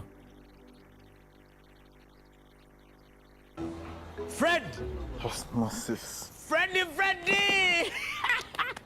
Fred Dollar, my boss, CEO Inojo, the general of generals, the conqueror of conquerors, the first and the final, the sky above the skies, the promised land, the terms and the conditions, the international king crocodile, the source of the Osmosis. Nile. I don't have money today. Just take a polite loan of 200k to stock my shop. The signs and symptoms of success. The bank commander, not the bank teller. Why hassle for a loan when you've got MTN Momo? We're so tingy. Use the Momo app or dial *165*5# for all quick loans. Choose from the different loan options from our partners and get one that works for you. Together, we're unstoppable. Nyati Motion Pictures brings you Tuko Pamoja Toro segment. Follow the romantic tale of an adventurous prince, Kaboyo Kasusu Nkwanzi, who fell in love with a beautiful county. Toro Kingdom was carved out of Bunyoro Kitale. In 1830, King Nyamutukura akasindika omutabani we Kaboyo yekire Toro kama twongere kumutwekere bukodo. I'm forming my own kingdom. Nyoro na Batoro basically muntu womu. Tuko Pamoja, premiering on Saturday, 6 April 2024 at Ndere Center, Ntinda, from 3 p.m. to 8 p.m. To get a ticket, call 0778 787 660. As we close in on the final 90 days of the 2023-2024 financial year, brace yourself for the unveiling of the 2024-2025 draft budget, soaring to 58.3 trillion Ugandan shillings, marking a significant increase of 3 trillion from the previous financial year. With a supplementary budget approval of 15 trillion shillings, the burning questions arise. What justifies this surge? Where does the tax base lie? And what's in store for future supplements? Join us into the journey to depth of fiscal insight with Timothy Nyangweso and our panel of experts on Behind the Headlines. A pioneer panelist of your favorite program, Behind the Headlines, an astute economist. He has taught economics at various universities and now Uganda's permanent secretary and secretary to the Treasury, Minister of Finance, Planning and Economic Development, Ramadhan Gobi. He is a Ugandan development economist and proud alumnus of Makerere University. He is a lecturer of economics and director business forum at Makerere University School of Business at the College of Business. Dr. Fred Muhumuza, a journalist, politician and now member of parliament representing Gulu West, Badenge Layibi Division. He previously served as the chairman of Gulu District Local Government. Honorable Martin Ojara Mapenduzi, a Ugandan economist, politician and member of parliament representing the people of Butambala. He also serves as member of Public Accounts Committee in Parliament. Honorable Muwanga Muhammad Chivumbi. She is an associate professor and Dean School of Women and Gender Studies and the Director Center of Excellence in Notions of Identity at Makerere University. She is also a social scientist with a PhD in International Health Studies, a selfless citizen. Professor Sarah Sally. Don't miss this depth of physical insight on your favorite weekly program, Behind the Headlines. All on your public broadcaster, UBC, inspiring Uganda. Buli munya-Uganda nayetenga amakuru marungi. UBC West eyina amakuru marungi kandi agali kwesigwa. Rero za program zayo ziri omu Runyakitara hamwe n'Orufumbira. UBC West eyina tekinologiya ey'omurembe eri kugibasisa kuhika omu bicweka byona omu ihanga nangu n'aheeru y'eihanga. Tukwatire aha frequencies zetu.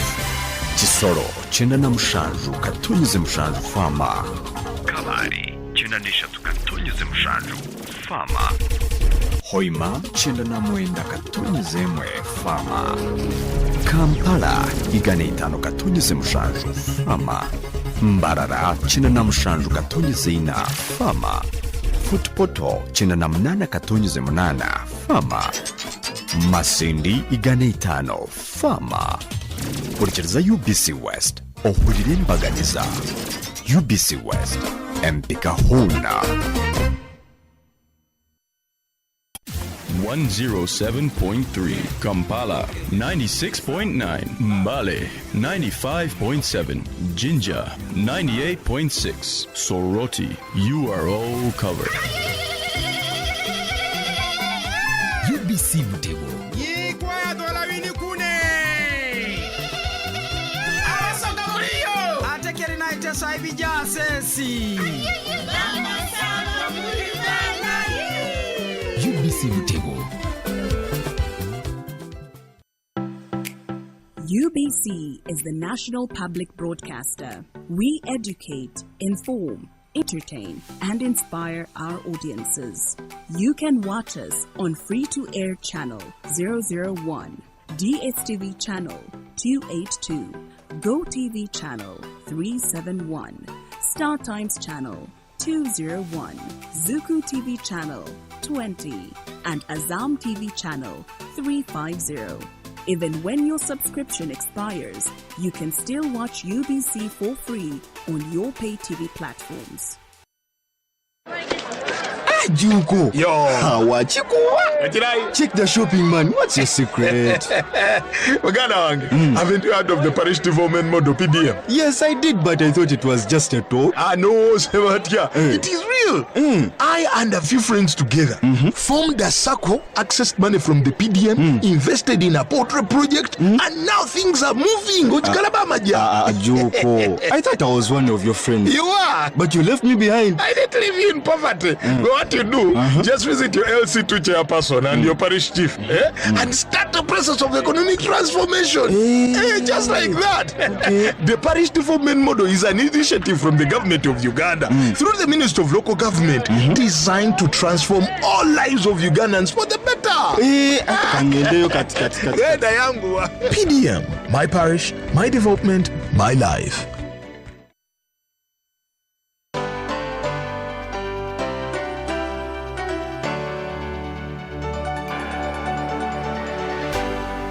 UBC, inspiring Uganda.